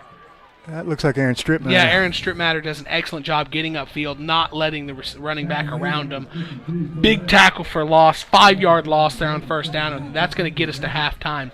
Halftime here at Yellowjacket Stadium. Pilot Point 35, Boyd 21. Coming out in the second half, Boyd will get the ball to start the second half, so that'll be a big possession. But we're going to get into halftime here at Yellowjacket Stadium, and we'll be back for the third quarter. Pilot Point Feed Store is a locally owned, family-run business built on service. Established in 2003, the Shawn family's experience, knowledge, and exceptional customer service is unmatched. Pilot Point Feed carries a large selection of feeds for all types of animals. While you're there, be sure to visit the retail department and boutique, offering name-brand clothing like Double D Ranch and Tasha Polizzi. They also have ranch supplies, deer feeders, cooking grills, home decor, furniture, gifts, and much, much more. Pilot Point Feed, more than just a feed store. The National Fellowship of Raceway Ministries provides Christian outreach for auto racing all across the United States at dirt tracks, short tracks, and racing venues that include NASCAR, IndyCar, and ARCA racing, and many other series. We train chaplains and create opportunities for local churches to get involved in fan outreach. We understand competition in sports events, and we work hard to provide a positive influence in the midst of auto racing action. Learn more at racewayministries.org. And meanwhile, go Bearcats. Riney Construction has been in the business for over 20 years. They offer an extended array of custom barns, buildings, fencing, and barn dominiums. Custom work by Riney Construction is full service. From design to completion, they ensure your vision becomes a reality. Riney Construction provides free estimates for your metal building or fencing project. Contact Riney Construction to turn your project on paper into a beautiful barn, shop, home, or fence at allenrineyconstruction@gmail.com or call Allen at 940-367-4698. Puzzle Barbershop and Salon and Southern Junkies has been home of the Bearcats since 1973. Whether you are looking for a classic crew cut or the perfect game day outfit, we have you covered. We carry a few fan favorite brands including Hey Dude Shoes, Judy Blue Jeans, Z Supply Clothing, and Orleans Candle Company. Come check us out on the north side of the square in downtown Pilot Point or online at www.southernjunkies.com, and that is junkies with a Z. And don't forget, go Bearcats! Connect your life to the world with Speed of Light broadband. In the age of information, the internet is no longer a convenience or luxury. It is an essential element of the human experience. The internet has changed the way we think about and interact with the world. At Speed of Light broadband, we unite communities to this universe of information through fixed, high-speed wireless broadband connections. Speed of Light broadband's internet service is faster and more reliable than DSL or satellite connections. Speed of Light broadband. We bring your home and your community into the digital future. Sunset Pools of North Texas helps people build custom pools for their perfect backyards. Even if the perfect backyard includes an outdoor kitchen, fire pit, or more, Sunset Pools of North Texas does it all. Shane Blagg, the owner, is a proud Bearcat alum who has built pools in the Pilot Point area for over a decade now. Good luck to the Bearcats this season from Sunset Pools of North Texas, where your backyard dreams become a reality. You can visit Sunset Pools at sunsetpoolsntx.com. That's sunsetpoolsntx.com. In 2014, Uppercut Granite was founded with the mission to provide the highest quality fabrication and installation services to home builders, homeowners, and commercial contractors in the DFW and southern Oklahoma areas. With more than 50 years of combined experience in the countertop fabrication industry, the partners of Uppercut Granite possess the skills and expertise necessary to complete even the most difficult projects. Visit Uppercut Granite showroom at 1235 JC Lane in Pilot Point, Texas, or call 940-765-3525 to schedule an appointment. Go Bearcats! This is Shannon Stafford with Whitney Delcourt of IRIC Real Estate. Whitney Delcourt is my real estate professional for all my commercial land and real estate needs. Whitney always demonstrates the highest ethical, moral, and professional integrity. Whitney's impressive market knowledge, her hard-working, customer-focused style, and Whitney's professional service makes Whitney Delcourt the best choice to be your real estate professional. 10 years ago, a Cowgirls Kennel opened with a unique approach to dog boarding. At a Cowgirls Kennel, your dog will stay in a 12 by 12 area. Let me say that again. Your dog will stay in a 12-foot by 12-foot area. That's larger than most guest bedrooms. If you have more than one dog, they can stay together. Their professional staff will give you the peace of mind so you can enjoy your trip. A Cowgirls Kennel is not just for dogs. They can accommodate your cat in their brand new catchawary. Make your reservations today at 940-600-2853. Your dogs will thank you for it. Advanced Care Veterinary Hospital, Pilot Point, has been caring for animals around the Pilot Point area for the past 30 years. Large and small pets can expect a quality experience unmatched by other clinics. Advanced Care Veterinary Hospital of Pilot Point offers all the services you'd expect from your veterinarian. They provide preventative care, which includes vaccinations, flea, tick, and heartworm prevention. They also provide sick animal care, surgical, and dental needs with their full service lineup. Good luck to the Bearcats this season from Advanced Care Veterinary Hospital of Pilot Point, where pets are family. Hi, I'm Jackie Collins, and I am a wellness coach and owner of the Bearcat Nutrition Den. Do you want more energy to feel great, lose weight, and improve health? If your answer is yes, then get in touch today. Get your day started with the delicious healthy meal replacement shake and energizing tea. Come and see me today at the Nutrition Den located at 432 South Highway 377, Pilot Point, Texas. I'm Jackie Collins, and I look forward to seeing you guys. Hey Bearcat fans, time is running out to be a webcast sponsor for the 2021 Pilot Point football season. Last year, our Pilot Point webcast had just under 30,000 views. If you want an advertisement that speaks directly to the community of Pilot Point, our webcast ads are the way to go. Contact us today and we'll find an advertising opportunity that fits your budget. Don't miss your chance to be part of a winning team. Go Bearcats! For the best Mexican food experience, visit Uncle Beto's Mexican Restaurant on the corner of Liberty Street and Highway 377 in Pilot Point. Uncle Beto's offers the freshest and most authentic flavors that you can only find in the best Mexican cuisine. Dine in, or if you prefer curbside service, call Uncle Beto's at 940-686-0143 and order your food to go. Be sure to make Uncle Beto's a part of your game night routine either before the game or up until 10 p.m. on game night. Uncle Beto's is ready to serve all you hungry football fans. Uncle Beto's is a family-owned and operated business proudly supporting the Pilot Point Bearcats.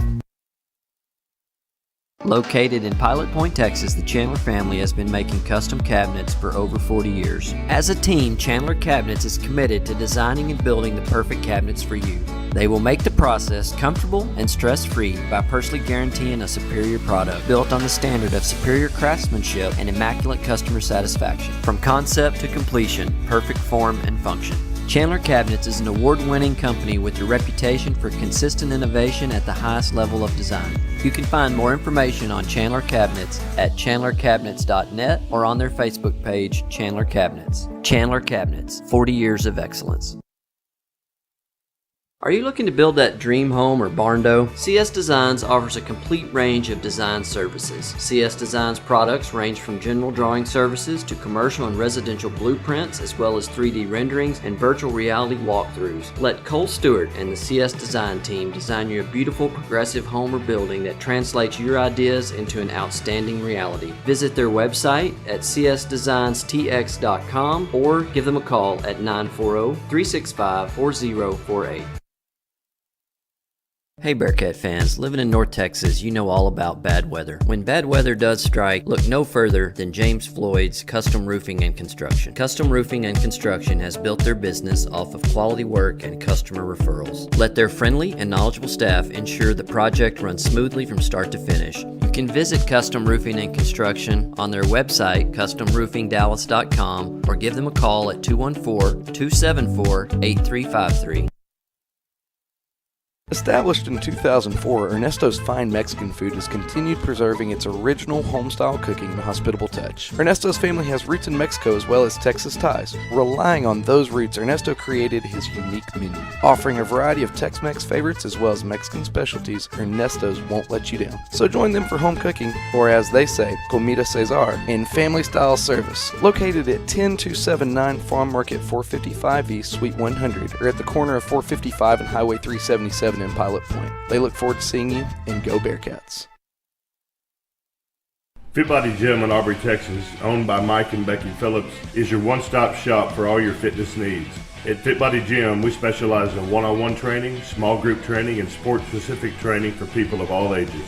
We work hard to get you the results you need, whether that be weight loss, toning, building muscle, or just wanting to live a healthier lifestyle. Stop by Fit Body Gym today, located at 106 North Highway 377, or call 972-768-9994.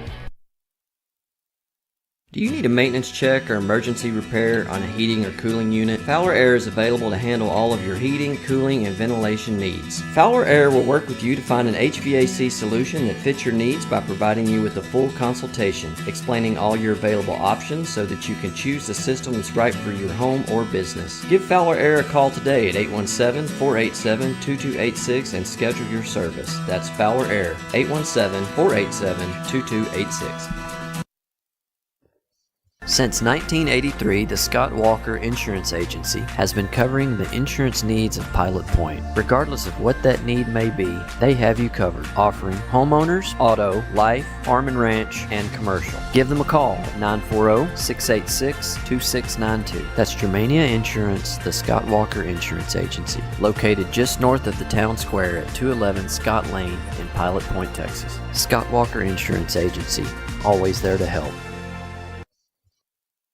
Hello, Pilot Point, Texas. This is Pastor Dwayne Edwards at Grace Point Nazarene Church right here in Pilot Point. I want to invite all of you to come out and join us this Sunday, 10 a.m., right at 611 East Liberty. You can also join us on Facebook Live. Just go to Grace Point Nazarene Church. We start right at 10 a.m. We have ministries for the entire family, and if you want to find out more about us, just simply go to gracepointnaz.net. Again, that's gracepointnaz.net. God bless you, and go Bearcats!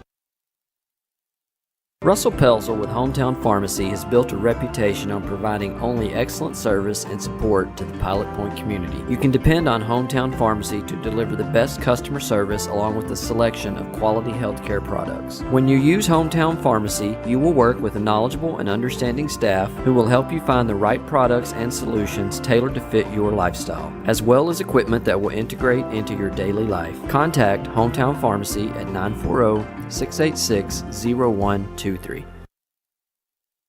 Independent Financial offers big bank benefits with a hometown feel. Their personalized financial solutions can help turn life's challenges into new opportunities. Independent's business banking is powered for growth, and they support innovation and new ideas. Independent Bank's digital convenience allows you to bank how, when, and where you want. Independent Financial is the premier regional bank with 90-plus locations across Texas and Colorado. Independent Financial. Visit them at ifinancial.com. Independent Financial is a trademark of Independent Bank, member FDIC. I'm Chance Kirby, the broker at Irick Real Estate. Don't let just anyone handle the single largest investment that your family may ever make. Trust that process to a local office that knows the area and will handle your transaction ethically and responsibly. You can find Irick Real Estate at pilotpoint.com or feel free to call me directly at 940-300-6900. Irick Real Estate, serving the area since 1952. Enjoy that old-time country feel at the Martin General Store, located in downtown Pilot Point on the historic Pilot Point Square. The best way to describe the general store is it has a little bit of everything, from Circle-Y candles to specialty jams, dressings, sauces, home decor, kitchen decor, goat's milk soap, jewelry, a large assortment of old-time candy, nostalgic toys and books, pet toys and treats, greeting cards and gift wrap. She also serves cold drinks, and last but not least, Beth Marie's ice cream. That's Martin General Store, a little bit of everything.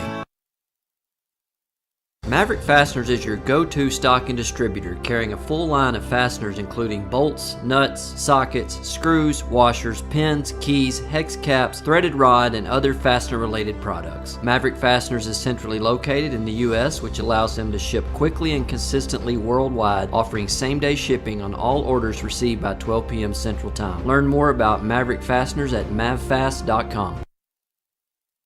Hey Bearcat fans, this is Coach Marsh. I know that whenever practice is over and I get home late, the first place I think of is Nick's Italian. You can go to Nick's Italian or you can call it at 940-686-2520. You get great quality food at a great price, not to mention the friendly service that you receive from Nick and his staff. Nick's has been family owned and operated since 2003. You can find the restaurant at 1340 South Highway 377 in Pilot Point, Texas. Support a veteran owned business in Nick's Italian. Call Nick's Italian and they'll take care of you. Go Bearcats. Curtis and Holly Peacock are proud supporters of Pilot Point ISD. Peacock family wants to wish all students in the Pilot Point ISD a great 2021-22 school year and encourage them to continue making our community proud. The success of our school district is a true reflection of the quality of students here in Pilot Point. It is always a great day to be a Pilot Point Bearcat.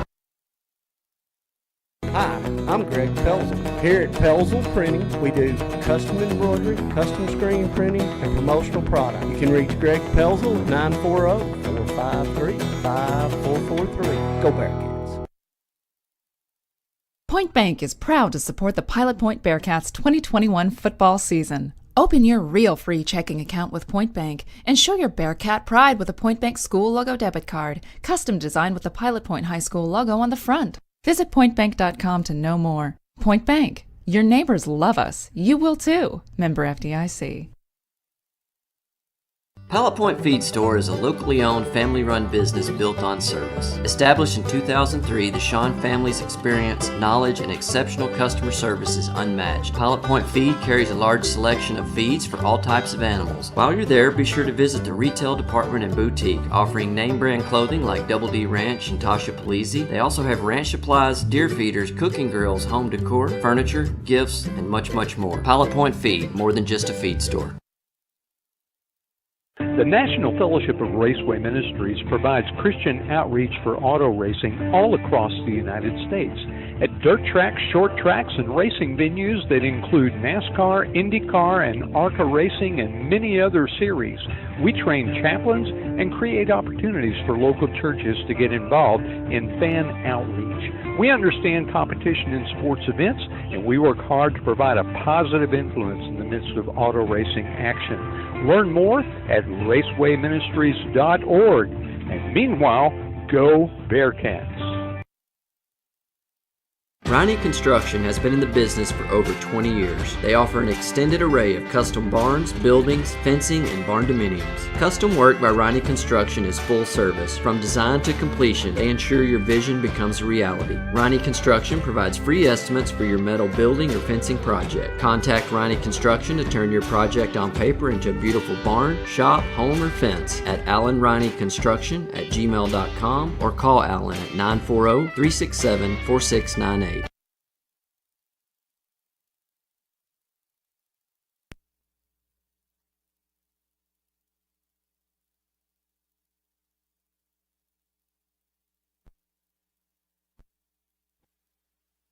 Puzzle Barbershop and Salon and Southern Junkies has been home of the Bearcats since 1973. Whether you are looking for a classic crew cut or the perfect game day outfit, we have you covered. We carry a few fan favorite brands, including Hey Dude Shoes, Judy Blue Jeans, D Supply Clothing, and Orleans Candle Company. Come check us out on the north side of the square in downtown Pilot Point or online at www.southernjunkies.com, and that is junkies with a Z. And don't forget, go Bearcats!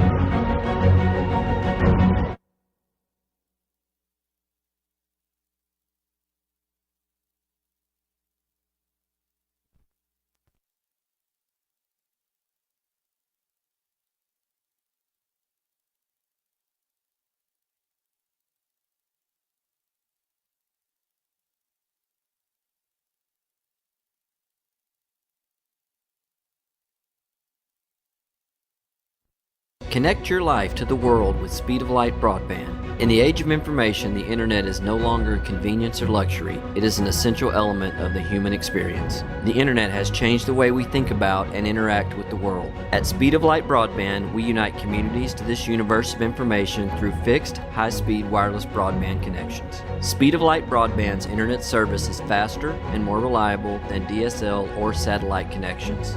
Speed of Light broadband. We bring your home and your community into the digital future. Sunset Pools of North Texas helps people build custom pools for their perfect backyards. Even if the perfect backyard includes an outdoor kitchen, fire pit, or more, Sunset Pools of North Texas does it all. Shane Blagg, the owner, is a proud Bearcat alum who has built pools in the Pilot Point area for over a decade now. Good luck to the Bearcats this season from Sunset Pools of North Texas, where your backyard dreams become a reality. You can visit Sunset Pools at sunsetpoolsntx.com. That's sunsetpoolsntx.com. In 2014, Uppercut Granite was founded with the mission to provide the highest quality fabrication and installation services to home builders, homeowners, and commercial contractors in the DFW and southern Oklahoma areas. With more than 50 years of combined experience in the countertop fabrication industry, the partners of Uppercut Granite possess the skills and expertise necessary to complete even the most difficult projects. Visit Uppercut Granite's showroom at 1235 JC Lane in Pilot Point, Texas, or call 940-765-3525 to schedule an appointment. Go Bearcats!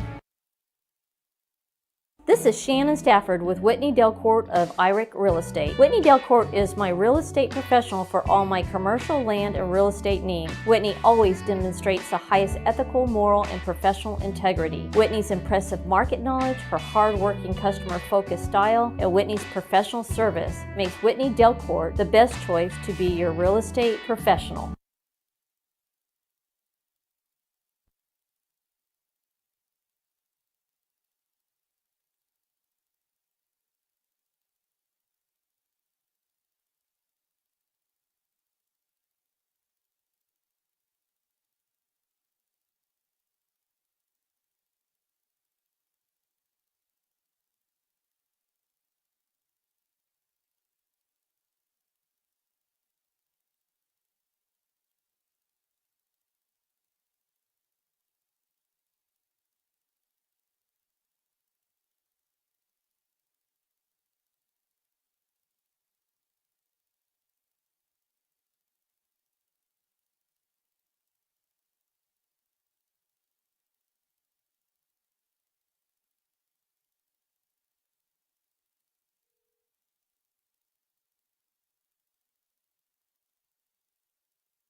Ten years ago, a Cowgirls Kennel opened with a unique approach to dog boarding. At a Cowgirls Kennel, your dog will stay in a 12 by 12 area. Let me say that again. Your dog will stay in a 12-foot by 12-foot area. That's larger than most guest bedrooms. If you have more than one dog, they can stay together. Their professional staff will give you the peace of mind so you can enjoy your trip. A Cowgirls Kennel is not just for dogs. They can accommodate your cat in their brand new catchawary. Make your reservations today at 940-600-2853. Your dogs will thank you for it.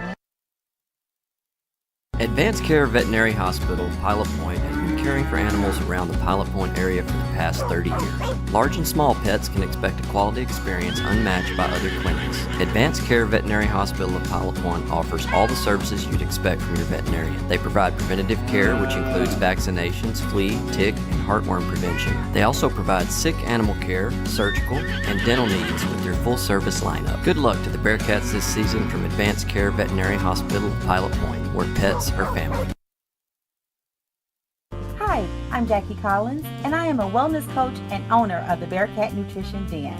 Do you want more energy to feel great, lose weight, and improve health? If your answer is yes, then get in touch today. Get your day started with the delicious healthy meal replacement shake and energizing tea. Come and see me today at the Nutrition Den located at 432 South Highway 377, Pilot Point, Texas. I'm Jackie Collins, and I look forward to seeing you guys. Hey Bearcat fans, time is running out to be a webcast sponsor for the 2021 Pilot Point football season. Last year, our Pilot Point webcast had just under 30,000 views. If you want an advertisement that speaks directly to the community of Pilot Point, our webcast ads are the way to go. Contact us today and we'll find an advertising opportunity that fits your budget. Don't miss your chance to be part of a winning team. Go Bearcats! For the best Mexican food experience, visit Uncle Beto's Mexican Restaurant on the corner of Liberty Street and Highway 377 in Pilot Point. Uncle Beto's offers the freshest and most authentic flavors that you can only find in the best Mexican cuisine. Dine in, or if you prefer curbside service, call Uncle Beto's at 940-686-0143 and order your food to go. Be sure to make Uncle Beto's a part of your game night routine, either before the game or up until 10 p.m. on game night. Uncle Beto's is ready to serve all you hungry football fans. Uncle Beto's is a family-owned and operated business proudly supporting the Pilot Point Bearcats. Located in Pilot Point, Texas, the Chandler family has been making custom cabinets for over 40 years. As a team, Chandler Cabinets is committed to designing and building the perfect cabinets for you. They will make the process comfortable and stress-free by personally guaranteeing a superior product built on the standard of superior craftsmanship and immaculate customer satisfaction. From concept to completion, perfect form and function. Chandler Cabinets is an award-winning company with a reputation for consistent innovation at the highest level of design. You can find more information on Chandler Cabinets at chandlercabinets.net or on their Facebook page, Chandler Cabinets. Chandler Cabinets, 40 years of excellence. Are you looking to build that dream home or barn-dough? CS Designs offers a complete range of design services. CS Designs products range from general drawing services to commercial and residential blueprints, as well as 3D renderings and virtual reality walkthroughs. Let Cole Stewart and the CS Design team design you a beautiful, progressive home or building that translates your ideas into an outstanding reality. Visit their website at csdesignstx.com or give them a call at 940-365-4048. Hey Bearcat fans, living in North Texas, you know all about bad weather. When bad weather does strike, look no further than James Floyd's Custom Roofing and Construction. Custom Roofing and Construction has built their business off of quality work and customer referrals. Let their friendly and knowledgeable staff ensure the project runs smoothly from start to finish. You can visit Custom Roofing and Construction on their website, customroofingdallas.com, or give them a call at 214-274-8353. Established in 2004, Ernesto's Fine Mexican Food has continued preserving its original home-style cooking and hospitable touch. Ernesto's family has roots in Mexico as well as Texas ties. Relying on those roots, Ernesto created his unique menu. Offering a variety of Tex-Mex favorites as well as Mexican specialties, Ernesto's won't let you down. So join them for home cooking, or as they say, Comida Cesar, in family-style service. Located at 10279 Farm Market 455 East, Suite 100, or at the corner of 455 and Highway 377 in Pilot Point. They look forward to seeing you, and go Bearcats. Fit Body Gym in Aubrey, Texas, owned by Mike and Becky Phillips, is your one-stop shop for all your fitness needs. At Fit Body Gym, we specialize in one-on-one training, small group training, and sport-specific training for people of all ages. We work hard to get you the results you need, whether that be weight loss, toning, building muscle, or just wanting to live a healthier lifestyle. Stop by Fit Body Gym today, located at 106 North Highway 377, or call 972-768-9994. Do you need a maintenance check or emergency repair on a heating or cooling unit? Fowler Air is available to handle all of your heating, cooling, and ventilation needs. Fowler Air will work with you to find an HVAC solution that fits your needs by providing you with a full consultation, explaining all your available options so that you can choose the system that's right for your home or business. Give Fowler Air a call today at 817-487-2286 and schedule your service. That's Fowler Air, 817-487-2286. Since 1983, the Scott Walker Insurance Agency has been covering the insurance needs of Pilot Point. Regardless of what that need may be, they have you covered, offering homeowners, auto, life, farm and ranch, and commercial. Give them a call at 940-686-2692. That's Germania Insurance, the Scott Walker Insurance Agency, located just north of the town square at 211 Scott Lane in Pilot Point, Texas. Scott Walker Insurance Agency, always there to help. Hello, Pilot Point, Texas. This is Pastor Dwayne Edwards at Grace Point Nazarene Church, right here in Pilot Point. I want to invite all of you to come out and join us this Sunday, 10 a.m., right at 611 East Liberty. You can also join us on Facebook Live. Just go to Grace Point Nazarene Church. We start right at 10 a.m. We have ministries for the entire family, and if you want to find out more about us, just simply go to gracepointnaz.net. Again, that's gracepointnaz.net. God bless you, and go Bearcats. And we're back here getting ready to bring you the second half. Before we get to some action on the field and a riding instruction stat sheet check, let's get a Pilot Point Feed Out of Town scoreboard and then a weather check. Yes, sir, Ryan. So we got a good one in Class 6A. Allen Eagles are down 21-17 starting the fourth quarter to the Prosper Eagles. They're at that awesome Prosper Stadium. And then Whitesboro's up 21-14 over Paradise starting the third quarter. We've got some interest in that one. And then, Brock is taking care of business, 68-0 over Peaster. Now the weather? Yep, and the weather, Ron, I'm not sure about if Terry Slay can give us an update on how Dolly World, what the weather was like there. But here in Boyd, America, it's a bit nipply.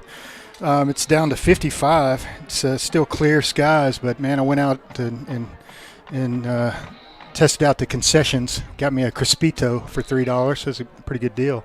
And it was a bit nipply out there. Ryan, I almost came back just to get my jacket. It's a long walk up these stairs, though. Well, I see that you're...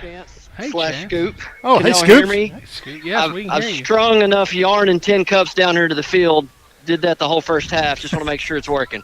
We hear you loud and clear. Awesome. We got All right, I'll be a good checking stream in. on you. Yeah, you got a good Once stream tonight. I'll go find something relevant and get back to you. Yeah, okay, great. So we got Chance on the field with jacket on, and then John in the booth with jacket off. And now we're getting ready here. I might put my jacket back on, though. Yeah? It was cold out there. We're doing a Riney construction stat sheet check. Wyatt Smith, 10 of 14, 163 yards and 2 touchdowns, and 1 interception, 71% completion percentage, passer rating 128. Rushing, we got Ish Harris, 8 catches, 8 carries, 31 yards. Wyatt Smith, 6 for 17 and a touchdown. Gage Anderson, 3 carries, 6 yards and a touchdown. Southern Junkie kickoff is a high moonshot fielded by Boyd at the 30, and it looks like we're going to make the tackle there at about the 41-yard line. I'm not entirely sure who made the tackle. It looked like Ish Harris was Harris there down on there it. covering Yep. kicks. I said I don't think, because I don't think Ish Jacob Harris is Gleiser, covering maybe? kicks, but there he goes. Receiving, we got Aidan Cox, 8 catches, 135 yards, and I know we have Colin Lynch, 2 catches for 28 yards. Pilot Point, 217 yards total offense. Boyd had 203 yards, and here they go, getting ready to start the second half, trying to make this a one-score game. And the first carry is a good one. Up the middle, safety comes up, takes a poor angle, and now it looks like Callan Ferguson has a chance. First play, and we have a game here in Boyd. Now it's a one-possession game. Looking back, oh no, Bearcats catch a break. Advanced vet care penalty on the Yellowjackets, so Bearcats catch a huge break with that one coming back. Absolutely, they do. That would have been a big momentum shift right there. Where the flag is thrown, it's well down the field, so I don't know if it's going to be marked off from the spot of the hold. If it is, it's still going to be some yardage gained by the Yellowjackets. That's what's happening. So we've had this happen a few times this year. The penalty was so far downfield. It's going to be a 6-yard gain, which is going to set up a 1st and 4 here. All right, Bearcats, let's wake up now. So here we go, 2 receivers right, 1 left for the Yellowjackets after that huge play to start this half. Like I said, trying to get to a 1-score game. They're going to go right back to Callan Ferguson, who's going to be met this time in the hole by Curly Brockman. Nope, that's Colin Lynch coming up to make that tackle. Yeah, good job by Colin Lynch. Nice. It looked like a curly tackle because he got him nice and low around the thighs. Nice wrap up. John, take over for me for a minute here. I'm going to fix something here Yeah, for no worries, us. Ryan. 2nd and 2. Boyd's going 3 wide, 2 to this near side. 2 guys in the backfield. Another handoff to 25. He's got some room. He spins out of the first tackle. He is bumbling, stumbling, and fumbling, and the Bearcats have got it. Going back the other way. Yes, sir. All righty. Bearcats got a nice turnover there. We're going to start on the 45. Did you see who was Ish Harris? Ish on the strip. Was he the one that recovered it as well?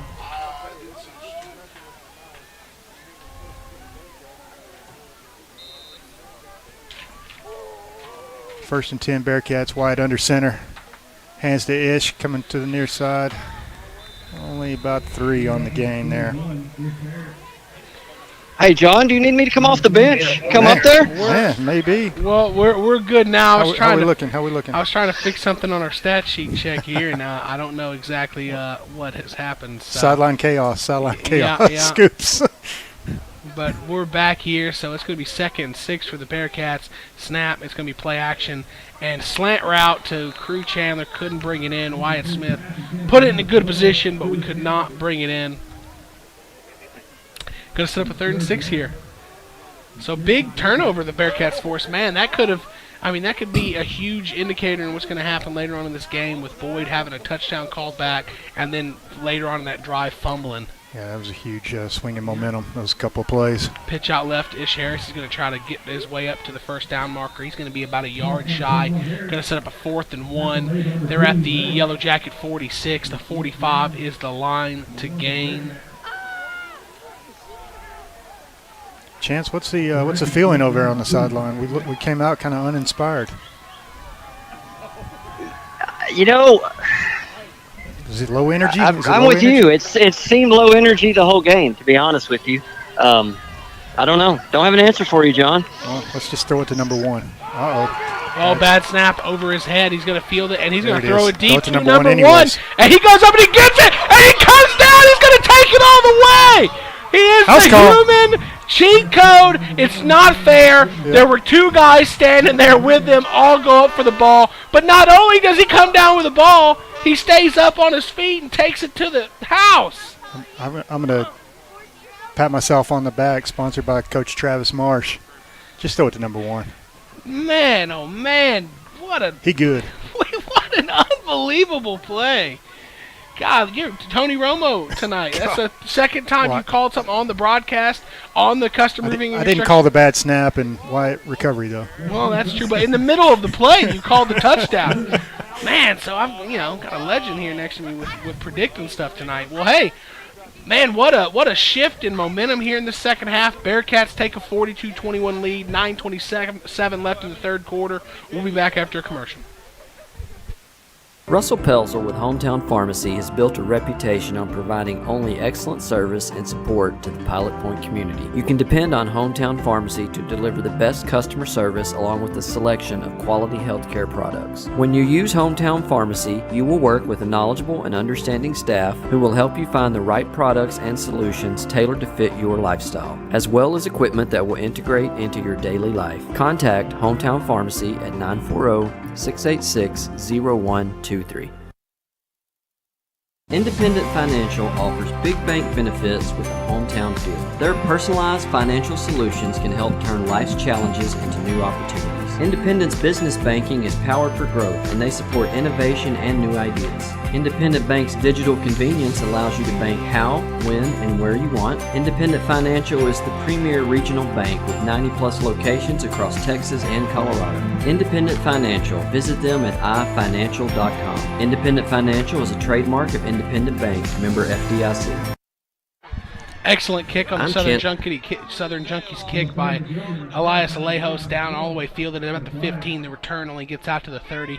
John, I've tightened up this kickoff coverage. I think they're doing an excellent job this week covering these kicks. Yeah, much improved for sure, and that was a real nice kick, and really good coverage. So it's good to see that improvement out of the kickoff team. Actually, our special teams, Aiden's got that punt return for a touchdown. So they've been all good tonight. For those counting at home, Aidan Cox 9 catches, 181 yards, and 3 touchdowns. That last one was one of the most special ones we've seen all year because the ball's just floating in the air. He's standing there next to 2 defenders. They all go up for it at the same time. Unsurprisingly, he comes down with it, but they both just kind of come down and have no idea what's going on, and Aidan Cox is running for a touchdown. Yeah, the guy is the cheat code. I'll tell you what. Golly. He's that Madden creative player. It's unstoppable. 2 receivers right, 1 left, 2 running backs in the backfield next to McIntire. So they get the Bearcats to jump a little, but there's no motion, so they're going to get a play check and change the play, and they're going to have 1st and 10 at their own 35 here. Snap, handoff, number 25 kind of trying to find some space up the middle of the defense. The Bearcats, none to be had, and Galvin Rosado gets 0 yards on 1st down. Yeah, it looked like we had a little safety blitz coming up there with Rodos, and that was a good defensive call there. We 2nd and 10 here, so man, what a backbreaker. You open up the half with a big touchdown play that gets called back for holding. You then fumble. Then the Bearcats snap the ball over their head. The quarterback recovers, throws a jump ball to Aidan Cox, who ends up taking it for a touchdown. And they're going to try to answer here with a deep ball. Crew Chandler in great coverage. Ball's underthrown. But, man, what I was getting to is just the heartbreak that you were back in this game. It was a 1-score game. Oh, wait. And then just, flag. And then 3 minutes later, now you're not in a 1-possession game. It's a 3-possession game. 3-possession, yeah. It's a big turn of events there. So we're going to have 3rd and 10 here. Line to gain is going to be the Yellowjacket 45-yard line. If they can get the nose to the 45, they will get a 1st down. They tried deep on Crew Chandler right there. He stayed in great position. Ball was slightly underthrown and falls harmlessly to the turf. 2 receivers right, 2 left. McIntyre back to pass. He's going to look deep again, being pressured. He's going to have to just get rid of this one. He just throws it away out of bounds. Might get picked. And it barely made it out of bounds. Wyatt Smith was trying to intercept it. Number 30, Jalen McGilvery for Boyd was doing his best to make sure that didn't happen. I thought you could have called offensive pass interference there. Absolutely, that's what I was thinking. He was playing defender a little bit too early on that one. Going back to that previous play, we've seen some improvement out of Crew Chandler on coverage. He got his head around. He spotted the ball nicely on that fade route. Well, he's going to be back there with Aidan Cox ready to return a punt. Last time he fielded it and he handed it to Aidan Cox, and Aidan Cox took it to the house. So he's going to get, it's going to bounce straight up. No Bearcats are going to be there to try to return it. Boyd's going to down it at the Bearcat 35, and we come back, the Bearcats will have a possession from their own 35. Member FDIC. I'm Chance Kirby, the broker at Irick Real Estate. Don't let just anyone handle the single largest investment that your family may ever make. Trust that process to a local office that knows the area and will handle your transaction ethically and responsibly. You can find Irick Real Estate at pilotpoint.com or feel free to call me directly at 940-300-6900. Irick Real Estate, serving the area since 1952. First play out of on the Bearcat drive is going to be a handoff up the middle to Gage Anderson for no gain. He hadn't got himself a ton of carries tonight just because the offense has been going a lot through Aidan Cox. 9 catches, 181 yards. He's got that average, still way below the average last week, but 20 yards per catch this week. Still his 3 touchdowns. So disappointing. Only 20 yards. Another high snap brought in by Wyatt Smith, who's going to keep it and run, duck his head, get about 3 or 4 yards. A flag is thrown, so we'll see what this advanced care flag is going to be. It is going to be some sort of flag on the Bearcats. I couldn't quite see the message. My partner next to me is telling me it's holding. Bearcats going to be backed up 10, turn a 2nd and 10 into a 2nd and 20.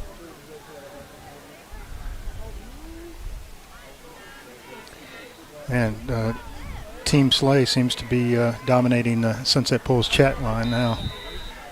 Terry must have taken his vitamins. Trips left for the Bearcats. Ball's on the right hash. Snap, drop back to pass for Wyatt Smith, and he's going to look deep. Aidan Cox, of course. Aidan Cox comes down with it. 30, one man to beat, 20, 10-5, stiff arm, touchdown. This is just getting unbelievable. Ridiculous. We keep saying it over and over, and it's just, it's fun to watch. Do they not know every time we want looking deep, that's who we're going to throw the ball to? Golly, 2 guys there trying to cover him. He comes down with it, then one guy falls immediately as one guy trying to chase him, and he just, at the end, just pushes him harmlessly to the ground, and it's another Aidan Cox huge play touchdown. What was the yardage on that one? 75-yard touchdown by Aidan Cox. Goodness gracious. Snap. Nick's Italian PT is good. So it's 48-21 Bearcats. Once again, those counting at home. 10 catches, 256 yards, and 4 touchdowns. So, following up his Player of the Week award last week with what's going to be a hard case to go against him this week. Got some recognition from Denton Record Chronicle last week as well. Let's talk about that when we come back from this commercial. Enjoy that old-time country feel at the Martin General Store, located in downtown Pilot Point on the historic Pilot Point Square. The best way to describe the general store is it has a little bit of everything, from Circle E candles to specialty jams, dressings, sauces, home decor, kitchen decor, goat's milk soap, jewelry, a large assortment of old-time candy, nostalgic toys and books, pet toys and treats, greeting cards, and gift wrap. She also serves cold drinks, and last but not least, Beth Marie's ice cream. That's Martin General Store, a little bit of everything. Maverick Fasteners is your go-to stocking distributor, carrying a full line of fasteners including bolts, nuts, sockets, screws, washers, pins, keys, hex caps, threaded rod, and other fastener-related products. Maverick Fasteners is centrally located in the U.S., which allows them to ship quickly and consistently worldwide, offering same-day shipping on all orders received by 12 p.m. Central Time. Learn more about Maverick Fasteners at mavfast.com. And we're back here, Southern Junkies kickoff. It is high, it is deep, it is going to be caught at the 12 and set up for a return. Bearcat coverage team down there, makes a tackle at the 25. Excellent job on the coverage team. So a flag on the play as well, probably going to be a hold somewhere. Oh, wait, no, it's at the line where it was kicked, so this is probably going to be offsides on the Bearcats potentially. Maybe give Boyd an extra 5 yards. So Aidan got recognition from the Denton Record Chronicle last week. I don't know what the end results of that poll that he had, but I know he was part of the voting for Players of the Week. Last I checked, he was in second place there. When I voted, it was close, just but barely. he was in second place as well. But my goodness, I mean, he's just piling on. Last week he had 240 yards receiving. This week he's already over 250. So the last 2 weeks he's over about 500 yards of receiving and 7 touchdowns in the last 2 weeks. Been unstoppable. Like we talked about, he got his first college offer. ECU and Oklahoma there. I'm sure it's the first of many the way he's playing. Jet sweep pass. A good ball thrown, overthrown, but number 14, Aiden LeMasters, had a cannon on him. He really let go of that one. Mason Turner. I mean, LeMasters, that one came out with some heat. Yeah, it sure did. It's like 3 Mile Island from Hooters Hot Wings right there. But Crew Chandler had it played pretty well. I see another flag there. Another one? Oh, he picked it up. Yep. Yeah, another flag there. That is going to be declined, though. I think it was an eligible receiver downfield. That'll happen on some trick plays. Yeah, it gets confused. That was jet sweep pass they tried to throw there. But here we go. It's going to be 2nd and 10 here. It's got Crew Chandler playing a little free safety now. Yeah, I know I saw Ish Harris playing some corner down there. He is playing corner. Throw a slant route, and Colin Lynch in coverage. Ball hit the receiver in the hands. Colin Lynch was able to knock it out before he could really reel it in. Hit him in a bad spot there, right in the hands. Yeah, right in the hands. 2nd and 10 here for the, or 3rd and 10 here for the Yellowjackets.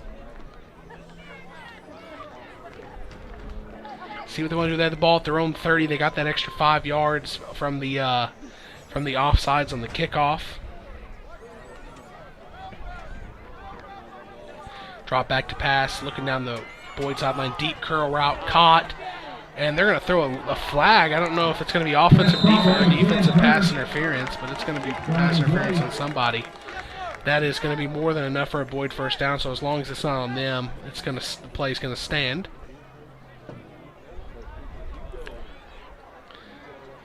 I'll tell you what, Ron, with Brock being up huge, they're up like 68-0 at halftime over Peaster, but I still like us being in more of a competitive game going into next week. Yeah. Because it may give Brock some false confidence. And our Bearcats are having to work a little bit, but I'm okay with that.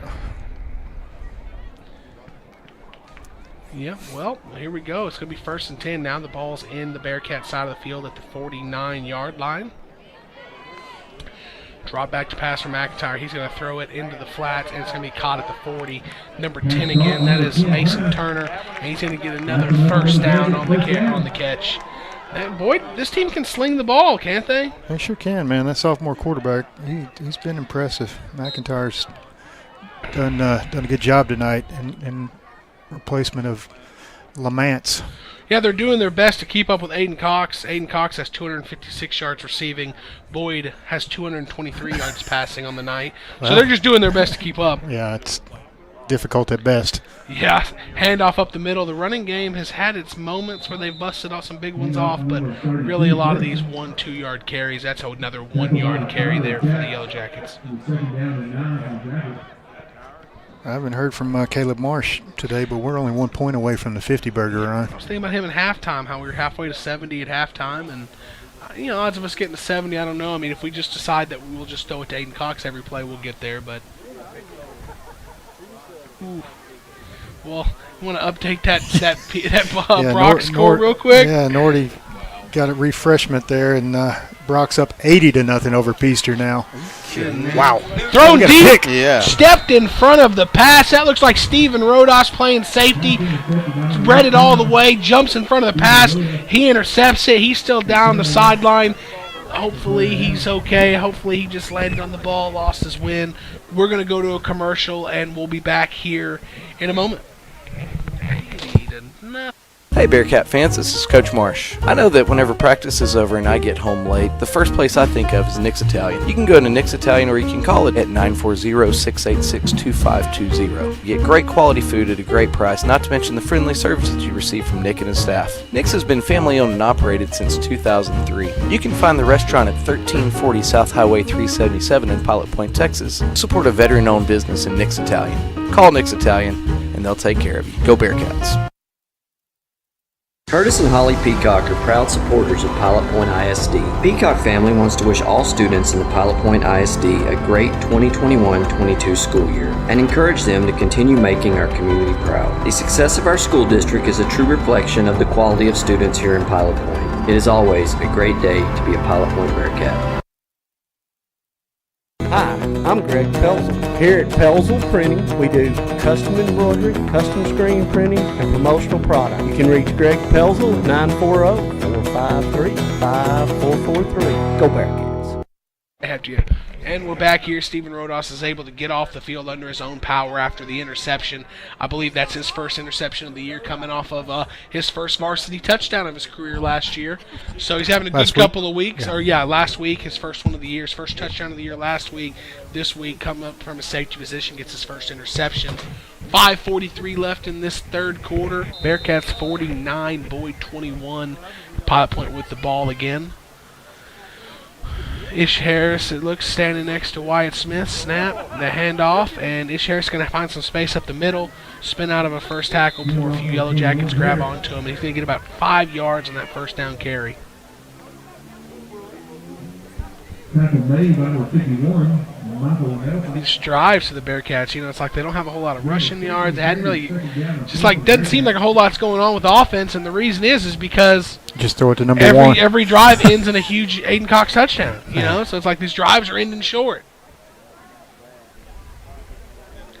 Looks like Gage Anderson checked back in, running back.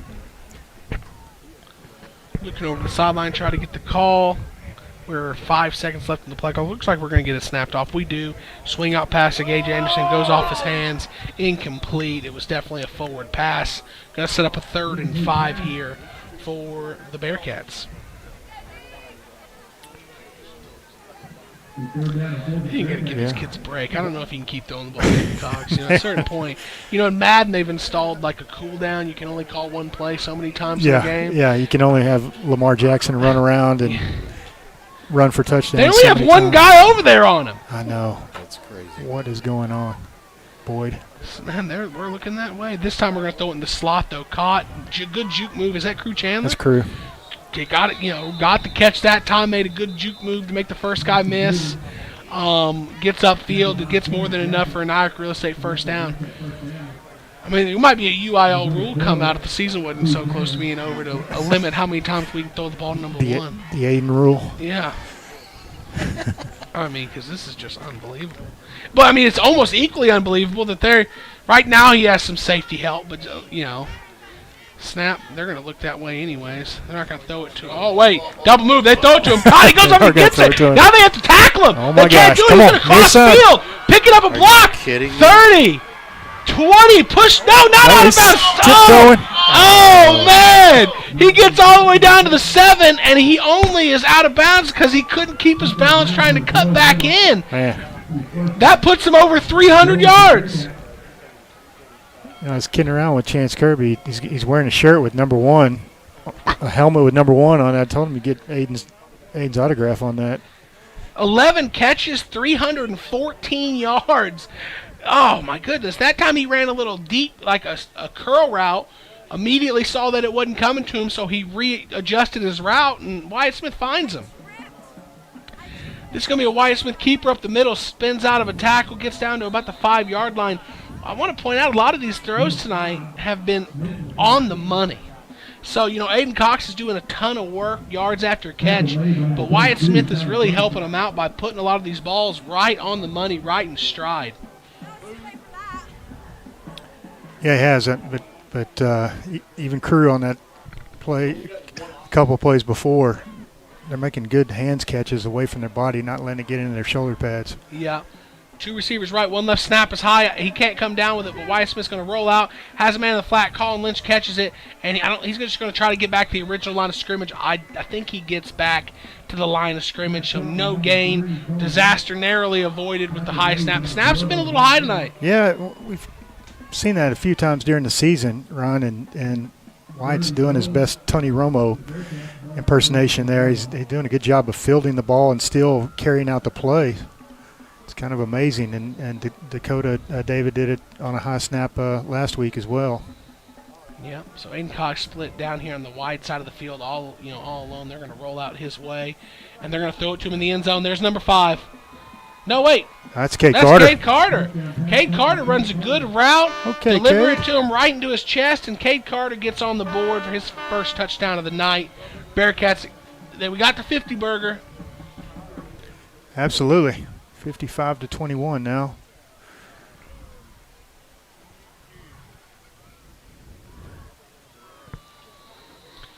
Getting set up for the Nick's Italian PAT. The snap is good, the hold is good, the kick is up, and it is good. 3 minutes exactly left in the third quarter here in Boyd. Bearcats 56, Boyd 21. We'll be back after this. Point Bank is proud to support the Pilot Point Bearcats 2021 football season. Open your real free checking account with Point Bank and show your Bearcat pride with a Point Bank school logo debit card, custom designed with the Pilot Point High School logo on the front. Visit pointbank.com to know more. Point Bank. Your neighbors love us. You will too. Member FDIC.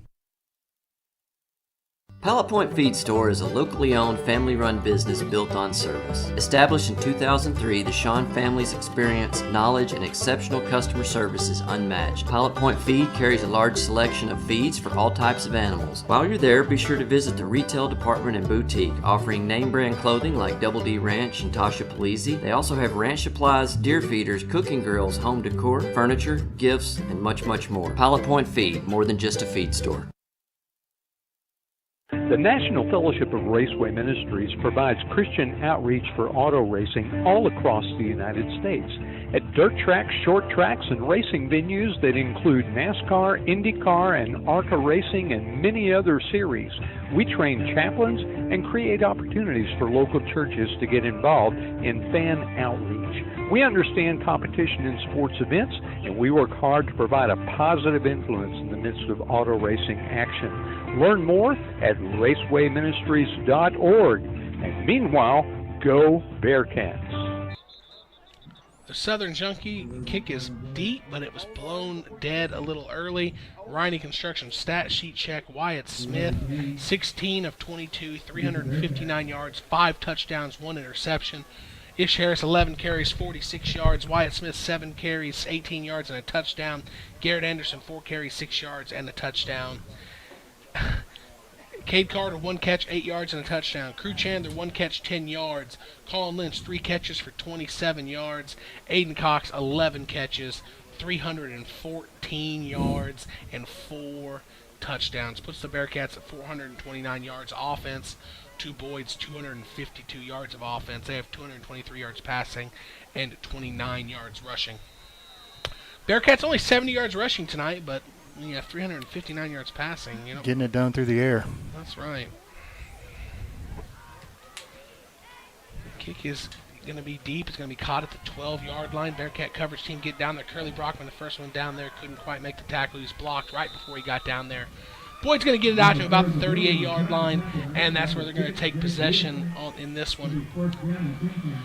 So, Fit Body scoreboard check. 2:53 left in the third quarter. Pilot Point 56, Boyd 21, really turning it on. So he came out at the end of the half, or at the start of the half, and was kind of, dogging on Aidan for only a 20-yard average per catch. Well, he's upped that just in this half from 20 to 28.5.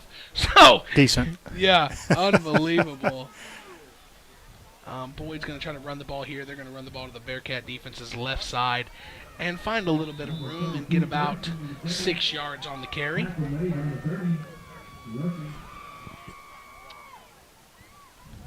And it's going to set up a 2nd and 4 here for the Yellowjackets. Second and 3 here, 48-yard line, so the yard to gain. They're at the 45. Yeah, shout out to Shelby Stevens. Ryan, he says Aiden has 3 speeds, here, there, and gone. That's absolutely true tonight. I've never seen something like this. He's just unbelievable. Caught the snap of the pistol, trying to just get right up the middle. Can't get there. Bunch of Bearcats down there trying to make that tackle. Yeah, good job, Kate Carter, Ryan Riney. Yep, Andy Mendoza, number 77 out there. Out there getting some playing time, marching in the band at halftime, making tackles for loss here in the second half. I'm just curious, are we peaking? Hope so. Well, yeah, I mean, it's what we talked about in the pregame show quite a bit. About it, this might be the time that we're peaking. Deep curl route thrown. Good coverage. Great coverage there by Crew Chandler. Both kind of going for the ball. Nobody comes down with it. Incomplete.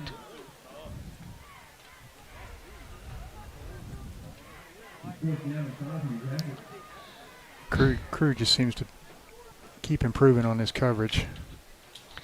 Boyd's going to send the punt team out. Be on the lookout for something shaky here, something special here. And Aidan Cox is not going to be back to return this punt. I think that's a smart move. Pretty good move. Gotta watch the tricks here, huh? Never know. And the snap is good. The punt is up, and Crew Chandler's are going to watch this one bounce. It does take a Yellow Jacket bounce down to about the 13-yard line where it's down by the Yellow Jackets. Bearcats, with 1:40 left in the third quarter, are going to take this possession at their own 13-yard line when we come back. Riney Construction has been in the business for over 20 years. They offer an extended array of custom barns, buildings, fencing, and barn dominiums. Custom work by Riney Construction is full service. From design to completion, they ensure your vision becomes a reality. Riney Construction provides free estimates for your metal building or fencing project. Contact Riney Construction to turn your project on paper into a beautiful barn, shop, home, or fence at allenrineyconstruction@gmail.com or call Allen at 940-367-4698.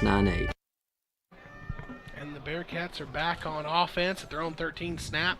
Dakota David takes a snap, pitches it out to Gage Anderson, spins out of a big tackle for loss, and gets back to the line of scrimmage. So Dakota David is in at quarterback. Gage Anderson was the running back there. And we're going to have some sort of stoppage in the clock here. Advanced care penalty on the Bearcats. They're going to back us up a few yards.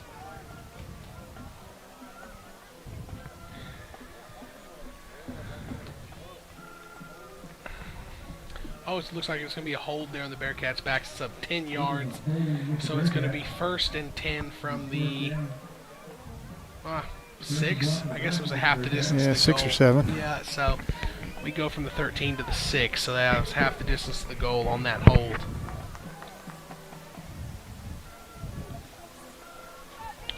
Two receivers right, H-back right, Dakota David back from his own end zone looking to throw. Working the pocket, releases it to his running back, his check down. Gage Anderson's going to get out to the original line of scrimmage instead of a 2nd and 10 from the 13-yard line. Good catch there by Gage. Good job, Dakota David. Yeah, he checked down, like you said. It was good decision-making by Dakota. Let's go to a Pilot Point Feed out-of-town scoreboard check. Yes, sir, Ryan's. Oh, boy, Ryan's. I had to mix that one in this week. Prosper's still up on Allen, 28-23, with 2 minutes and 50 seconds left in the fourth quarter. So that's upset alert there. Argyle's up 38-21 over Kaufman with 1:57 left in the third quarter. Gage Anderson, tough carry there. He's good at that spin move out of that first tackle.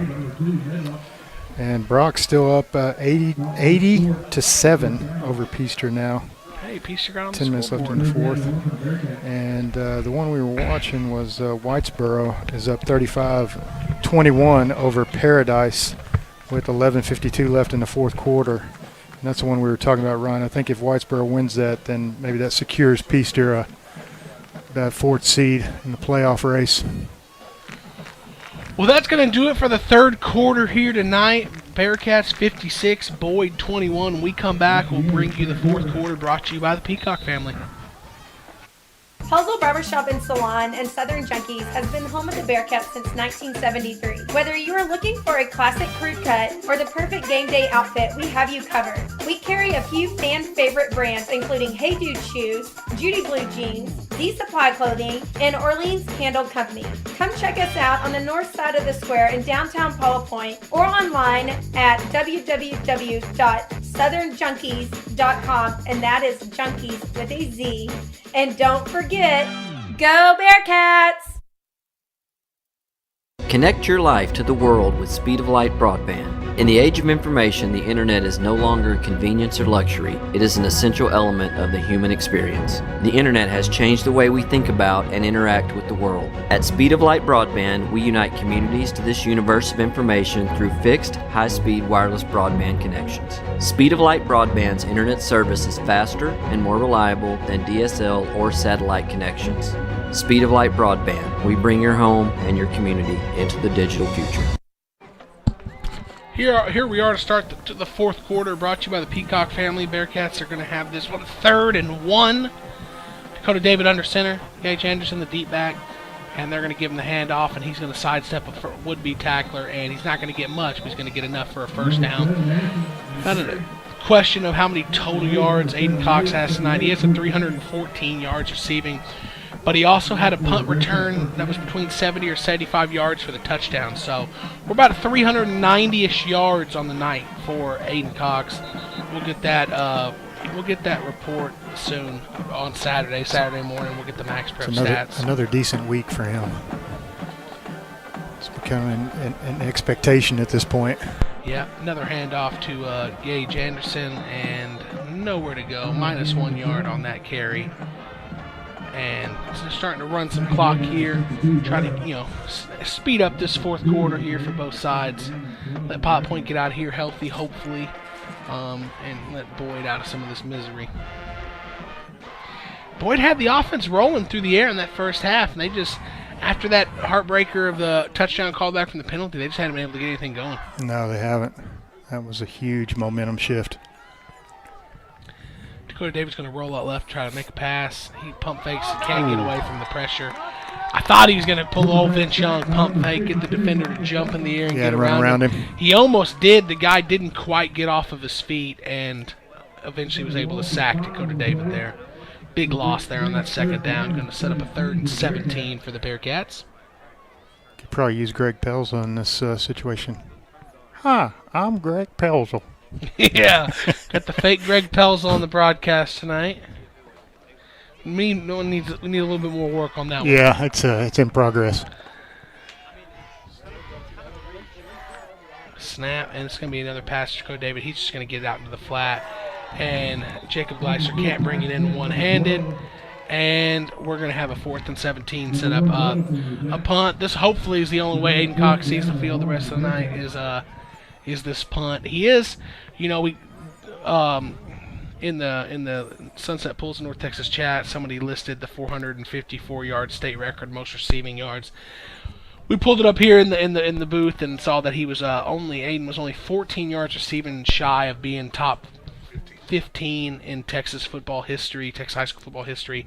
That's pretty cool, but I don't know if it's worth it in a 56-21 game to try to get him 14 more yards when you have a matchup for a district championship set up next week and then hopefully a long playoff run. But this punt is a good one. Fair caught at the Yellowjacket 41-yard line, so that punt went from the 17 to the other 41. That's a heck of a punt. So when we come back, the Yellowjackets are going to get the ball 1st and 10 from their own 43. Sunset Pools of North Texas helps people build custom pools for their perfect backyards. Even if the perfect backyard includes an outdoor kitchen, fire pit, or more, Sunset Pools of North Texas does it all. Shane Blagg, the owner, is a proud Bearcat alum who has built pools in the Pilot Point area for over a decade now. Good luck to the Bearcats this season from Sunset Pools of North Texas, where your backyard dreams become a reality. You can visit Sunset Pools at sunsetpoolsntx.com. That's sunsetpoolsntx.com. And we're back here, so 10:09 left in this fourth quarter, brought to you by the Peacock family. First down is a carry up the middle. He's going to get Boyd running back's going to get about 5 yards. So now I think it's safe to start having the conversation about next week. Next week, Friday night at home against the undefeated Brock Eagles. They'll be 9-0. We'll be 7-2, but the number that really matters is we'll both be 6-0 in district. So that means next week we'll set up a matchup for the district championship, which is all you can really ask for. Playing it's week 11, game number 10. Where the game matters, and you've already clinched your playoff spot. You already know you're going to be there, but you have an opportunity to win a district championship, which would be huge for this program. Yeah, absolutely. That's everything you want and hope for, and you got a home game on top of all that, so that's, sets up nicely. Yep. So what I will say is, we look to be peaking at the right time, but Brock put up 80 plus tonight. Now, when we were talking Peaster and how we thought Peaster was pretty talented, never did I think to myself, the Peaster defense is what was really carrying him. It was a lot of offensive skill position players. But I'm not going to sit here and even pretend to think I would have thought that was going to be an 80-7 game at any point. So, could Brock be... They're hitting their stride as well, their stride potentially. At the right time. We're hitting our stride. But you never know how the game. I mean, we're not watching that game, so they may have had. Paradise could have. Peaster could have had 5-6 turnovers. Who knows? They just snowballed on them. Yeah, well, I remember in 2009 we won our semifinal game against Brady. Later on that night, Kirbyville played, and Kirbyville won that game something like 70-6 or something stupid. And I remember thinking they just won their state semifinal game by that. What type of team is this? Yeah. And ultimately, went out the next week, took care of business, and it was just about who they played, not necessarily a reflection of them. Good pressure by the pass rush here on second and long. It's Cade Carter with the pass rush. Cade Carter late in rushing the passer. McIntire eventually just gets rid of it down the sideline, incomplete. Going to set up a 3rd and 15 here. If I have I think I'm pretty sure on this. The last time Pilot Point and Brock played at Massey Stadium is the one time Pilot Point has beat Brock in their young program history. So that was the Jacob Pitts led Bearcats, correct? Yep. That was the year we beat Wall. We upset Wall in the playoffs, and ultimately in the second matchup lost the rematch to Brock, right? That's right. But they don't have our trade seekers. Well, they may still have a few, but they don't have all of our trade seekers because Chad Worrell's not there anymore. He's at El Campo, so they've got a head coaching change at Brock. Yep, 3rd and long, trying to get it out to number 5 in the flats. Case Ferguson can't reel it in. Going to set up 4th and 15. Yeah, and not to overlook Shannon Slater in the Sunset Pools in North Texas live chat did point out it is senior night. And as much as I appreciate everybody listening to these broadcasts, you can listen from the stands in Massey Friday night. We need as many people as we can get out there. I think my young 1-year-old son, it might be his first football game next week, trying to see the Bearcats make something happen. Awesome. But, yeah, we need to make sure we're packing the stands next week. And showing some support because, last year we played Brock. It would have been great to beat Brock at Brock. I think if we beat Brock last year, I don't know if it would have actually mattered for a district championship. I don't know what was really – I don't remember exactly the details, what was on the line. But this one's pretty clear, both undefeated in district. And this is – I love when you see district schedules come out and the number 1 and number 2 team projected teams play the last game. Because, in 2008 – it just lines up perfectly. Yeah, in 2008, that was the exact opposite. We played Pottsboro the very first district game. So after that game ended, we won. It was just kind of a formality from there. In 2009, it was the exact opposite. Aubrey was the last week. They were number 2, and it's set up for an amazing... Yeah, we always played Salina the last game, and it was always for the district championship. It was great. It just sets up for a much better atmosphere. It's more intense. It brings for more energy from the area, not just the towns.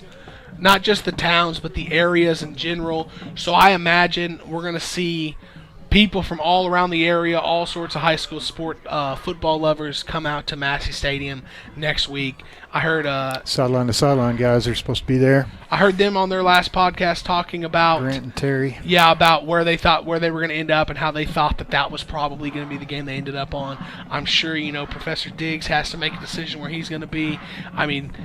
I know we're going to be the dogs in that one, but the last time Brock came to Massey, we got the win, and this is a district championship on the matchup. So Yeah, I'm with you. I think we're going to be the underdog by probably 10 from Dave Campbell's, maybe 14.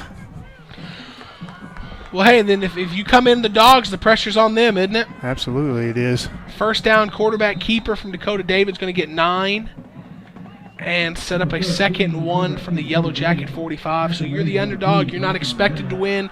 You're at home. It's your senior night. You know, all things point to just going out there and leaving it all on the field. Yeah, I think we will. It's going to make for a great evening of football next Friday night. I wonder what I just love to be in the secondary coach's head at Brock. What he's going to have planned for our number 1.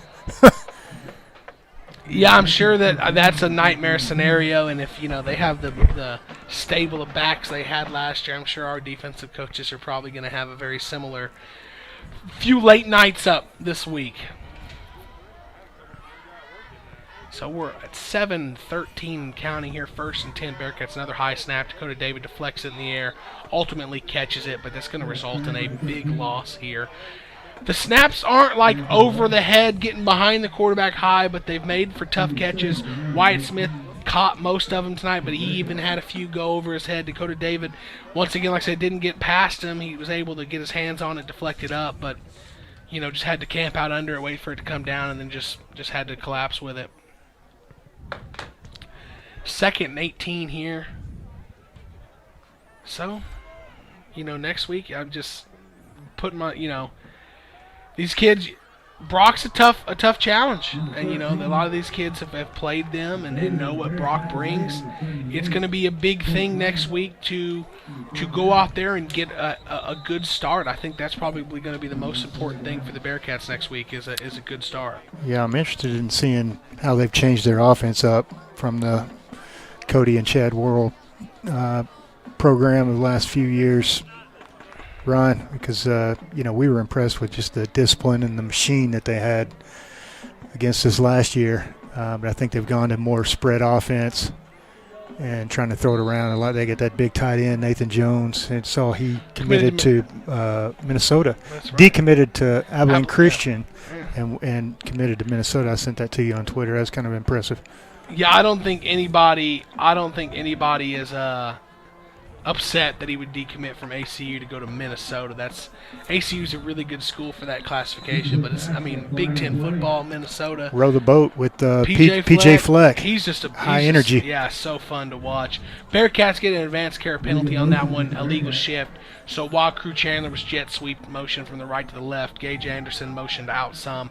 And because they were both in motion at the same time, they both needed to come set. Gage came set. Crew Chandler, the motion was never designed for him to get reset. So that's a pre-snap motion penalty on the Bearcats.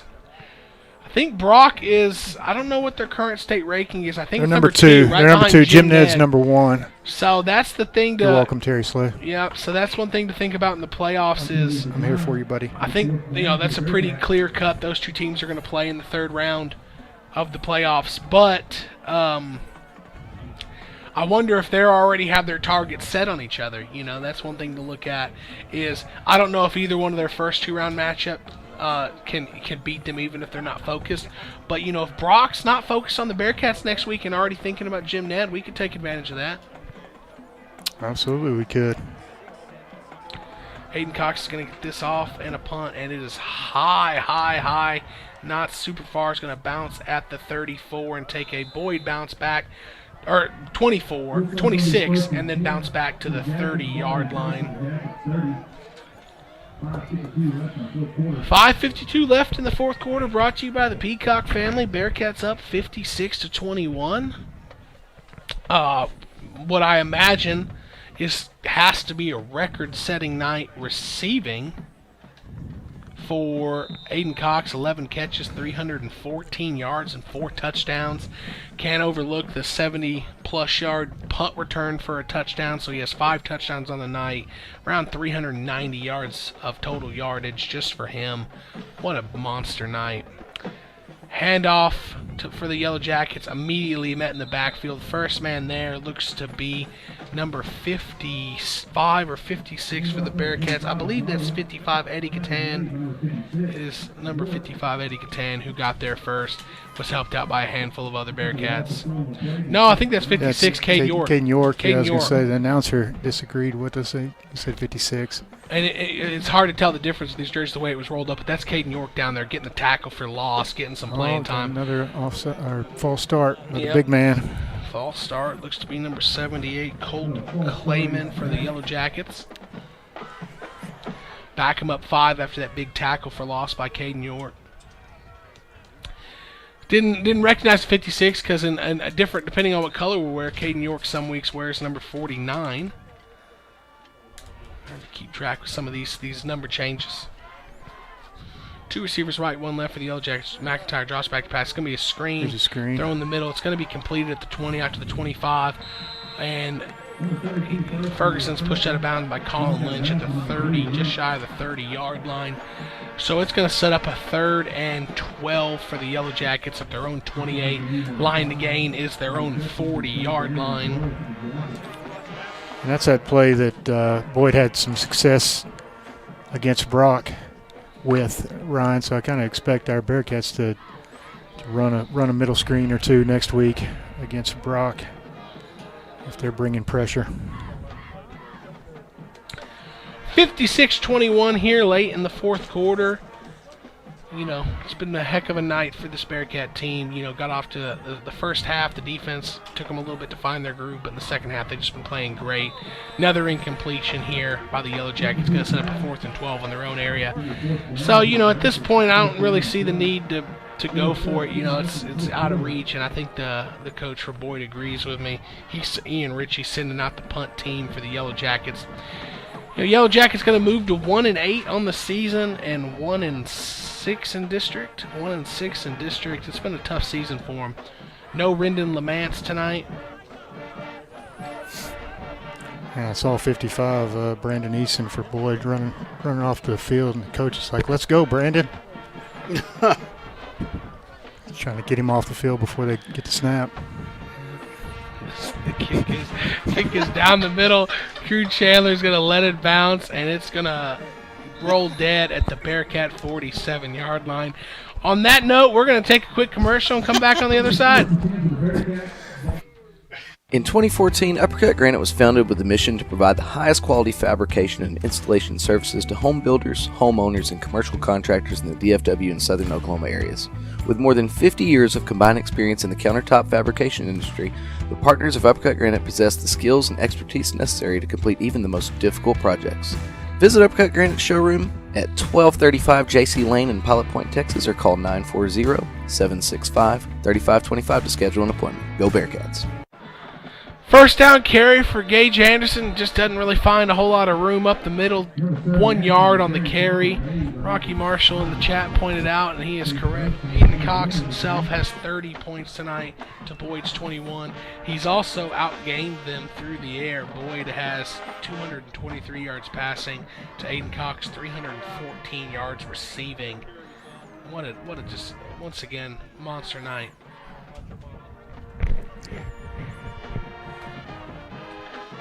Second 9 here. Dakota David at quarterback. Takes the snap. Another handoff to Gage Anderson. Ooh, man. Good. I'm glad he didn't land on top of him. Colt Clayman with the tackle there at Gage Anderson. There's quite a size discrepancy between the two. So he pushed Gage Anderson down there. It's going to set up a 3rd and 8.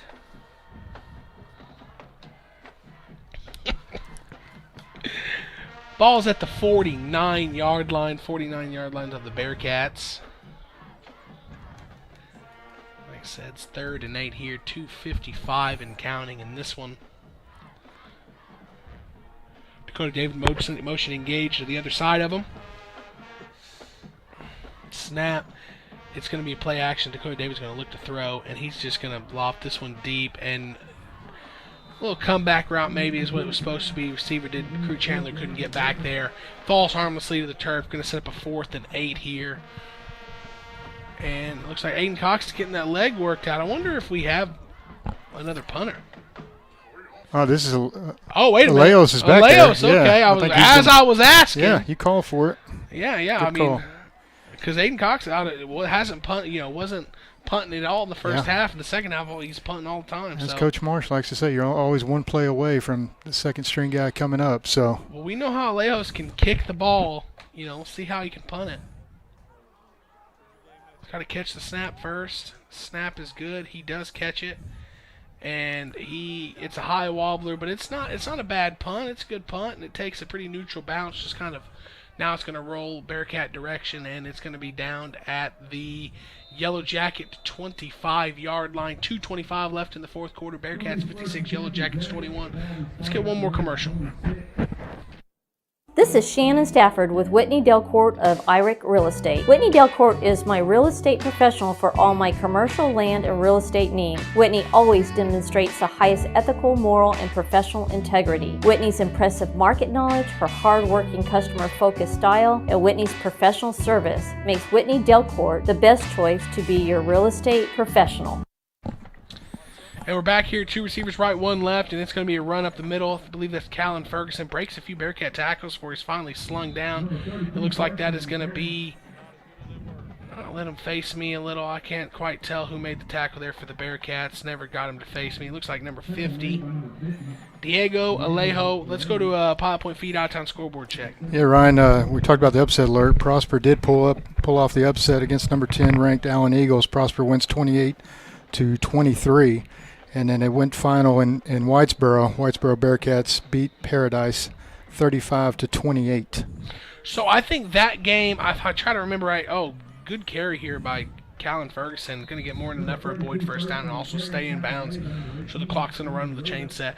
I believe the Peaster might have prematurely celebrated a clinched playoff spot. And Professor Diggs was talking about it. And if I remember right, Peaster, if Peaster needed a Whitesboro win over Paradise, if Peaster got a Whitesboro win over Paradise, I think that they were good. But if it was the opposite, then they're in trouble next week because they have Whitesboro themselves. Pressure on the quarterback there. Curly Brockman chasing McIntire. McIntire out of the tackle box, slings it underhand past the line of scrimmage. Gets the first down. Looks like, I'm not surprised here, it looks like the Boyd Yellowjackets are mouthing to Curly a little bit. And I could get that assumption because Curly looked back at him and pointed at the scoreboard. So that's always the greatest comeback. I will tell you, it's an ender. Lots of trash talking going on back and forth in my days with Boyd. I actually was kind of nervous to show up tonight because I was threatened with extreme violence if I ever showed up in Boyd during one of our games. So well, maybe you should have went to an FFA convention instead of coming and played your rival. What do you think Coach Felt would have done if your quarterback would have missed a important district game to go to an FFA convention? If we were 1-7, I don't know. I don't know. Yeah, I don't know. It's a tough one. That one's a tough one. Yeah, I mean, I don't know anything about all that. Deep curl route incomplete. Crew Chandler in good coverage. Coach Felt was not about missing football games for anything. Yeah, I tell you what, Jerry Jones, he was he liked some discipline. They would drive around and make sure we weren't at the square late at night, things of that nature. So I don't think he was going to put up with any nonsense about missing a game. Man, you can missing practice was bad enough. Practice? We talking about practice? Yeah. 4th and 9 Not a here game. for the Yellowjackets. They're going to go for it. We talking about practice. Deep ball thrown down the right sideline. Perfect throw. Great delivery. Caught on the run. Pushed out of bounds. Inside the Bearcat 10. McIntyre still slinging it when he gets a chance, though. Just a beautiful ball down the sideline. I think that was number 10, Turner, with the catch. Yeah, and our secondary is going to be tested again next week. We have given up a couple of deep balls tonight. Corners have been in pretty good coverage. Just got to complete the play. Been a much different story here the second half. A lot less of those big plays. Finally let one go there. Now Callan Ferguson's going to try to counter that run or that big pass with a run up the middle, and he still has nowhere to go. So if Boyd wants to try to get in the end zone, they can keep pushing it. but I don't believe they have to run another play. The play clock's at 40. The game clock is at 24 and counting. They're signaling in plays. Yeah, they're going to run another one. Second down here, second and goal inside the Point Bank red zone. It's going to be a pass, drop back to pass. They have a man open, Turner caught, gets in the end zone. So Boyd gets one more on the board before this one's going to go final. There's that horn. Huh. There's that horn. Nordy and I were talking about when we got here that we heard that horn plenty of times back in the day, and it was loud. Luckily, we hadn't had to hear it as much tonight. Absolutely. Moves the score to 56-27. So, this is one of those good moments Coach Marsh talks about a lot, kind of learning, teachable moments. But you get the learning, teachable moment, and you still get a big win. 56 points on offense, but you did allow 28 points on defense. So you get to celebrate and feel good about a big win, but you get to but your guys still have to show up to practice on Monday focused because they let up more points than they should have. So I think that's probably a silver lining of the defense allowing 28 is it allows these kids to still come to practice Monday focused with room to improve.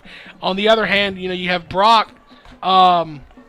Just demolishing Peaster 80-7. So maybe it gave them some overconfidence. As a coach, when you play a team, an up-and-coming decent team in Peaster, and you beat them 80-7, what do you tell those kids in film next week about how to get better? Yeah, I think we talked about this before. You may just skip the film session just so that you don't get too overconfident, I guess, if you've got that many highlights.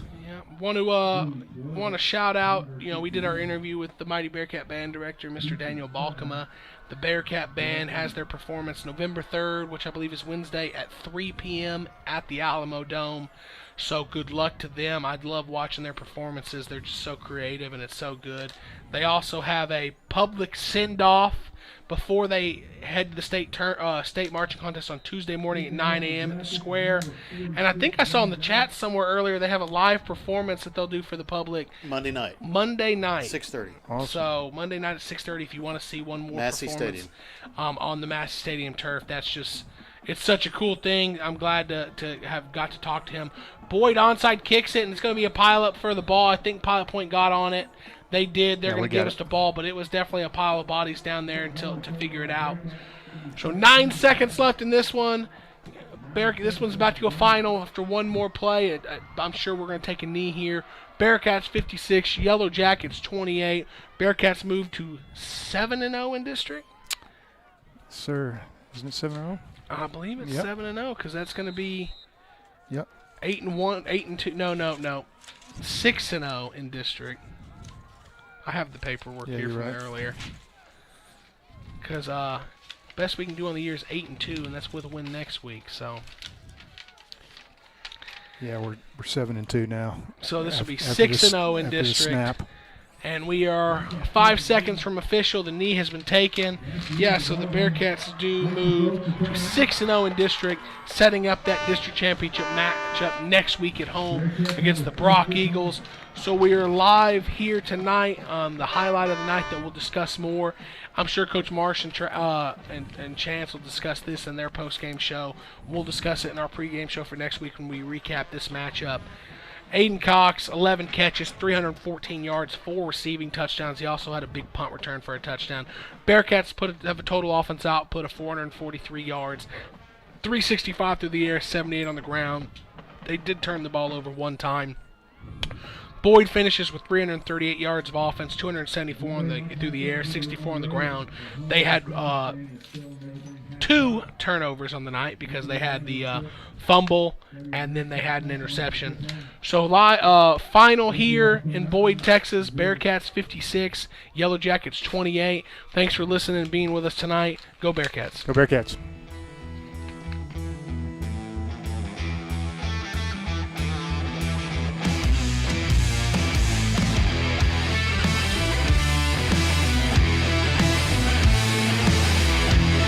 You've been watching Bearcat Football live on the Pilot Point Bearcat YouTube channel.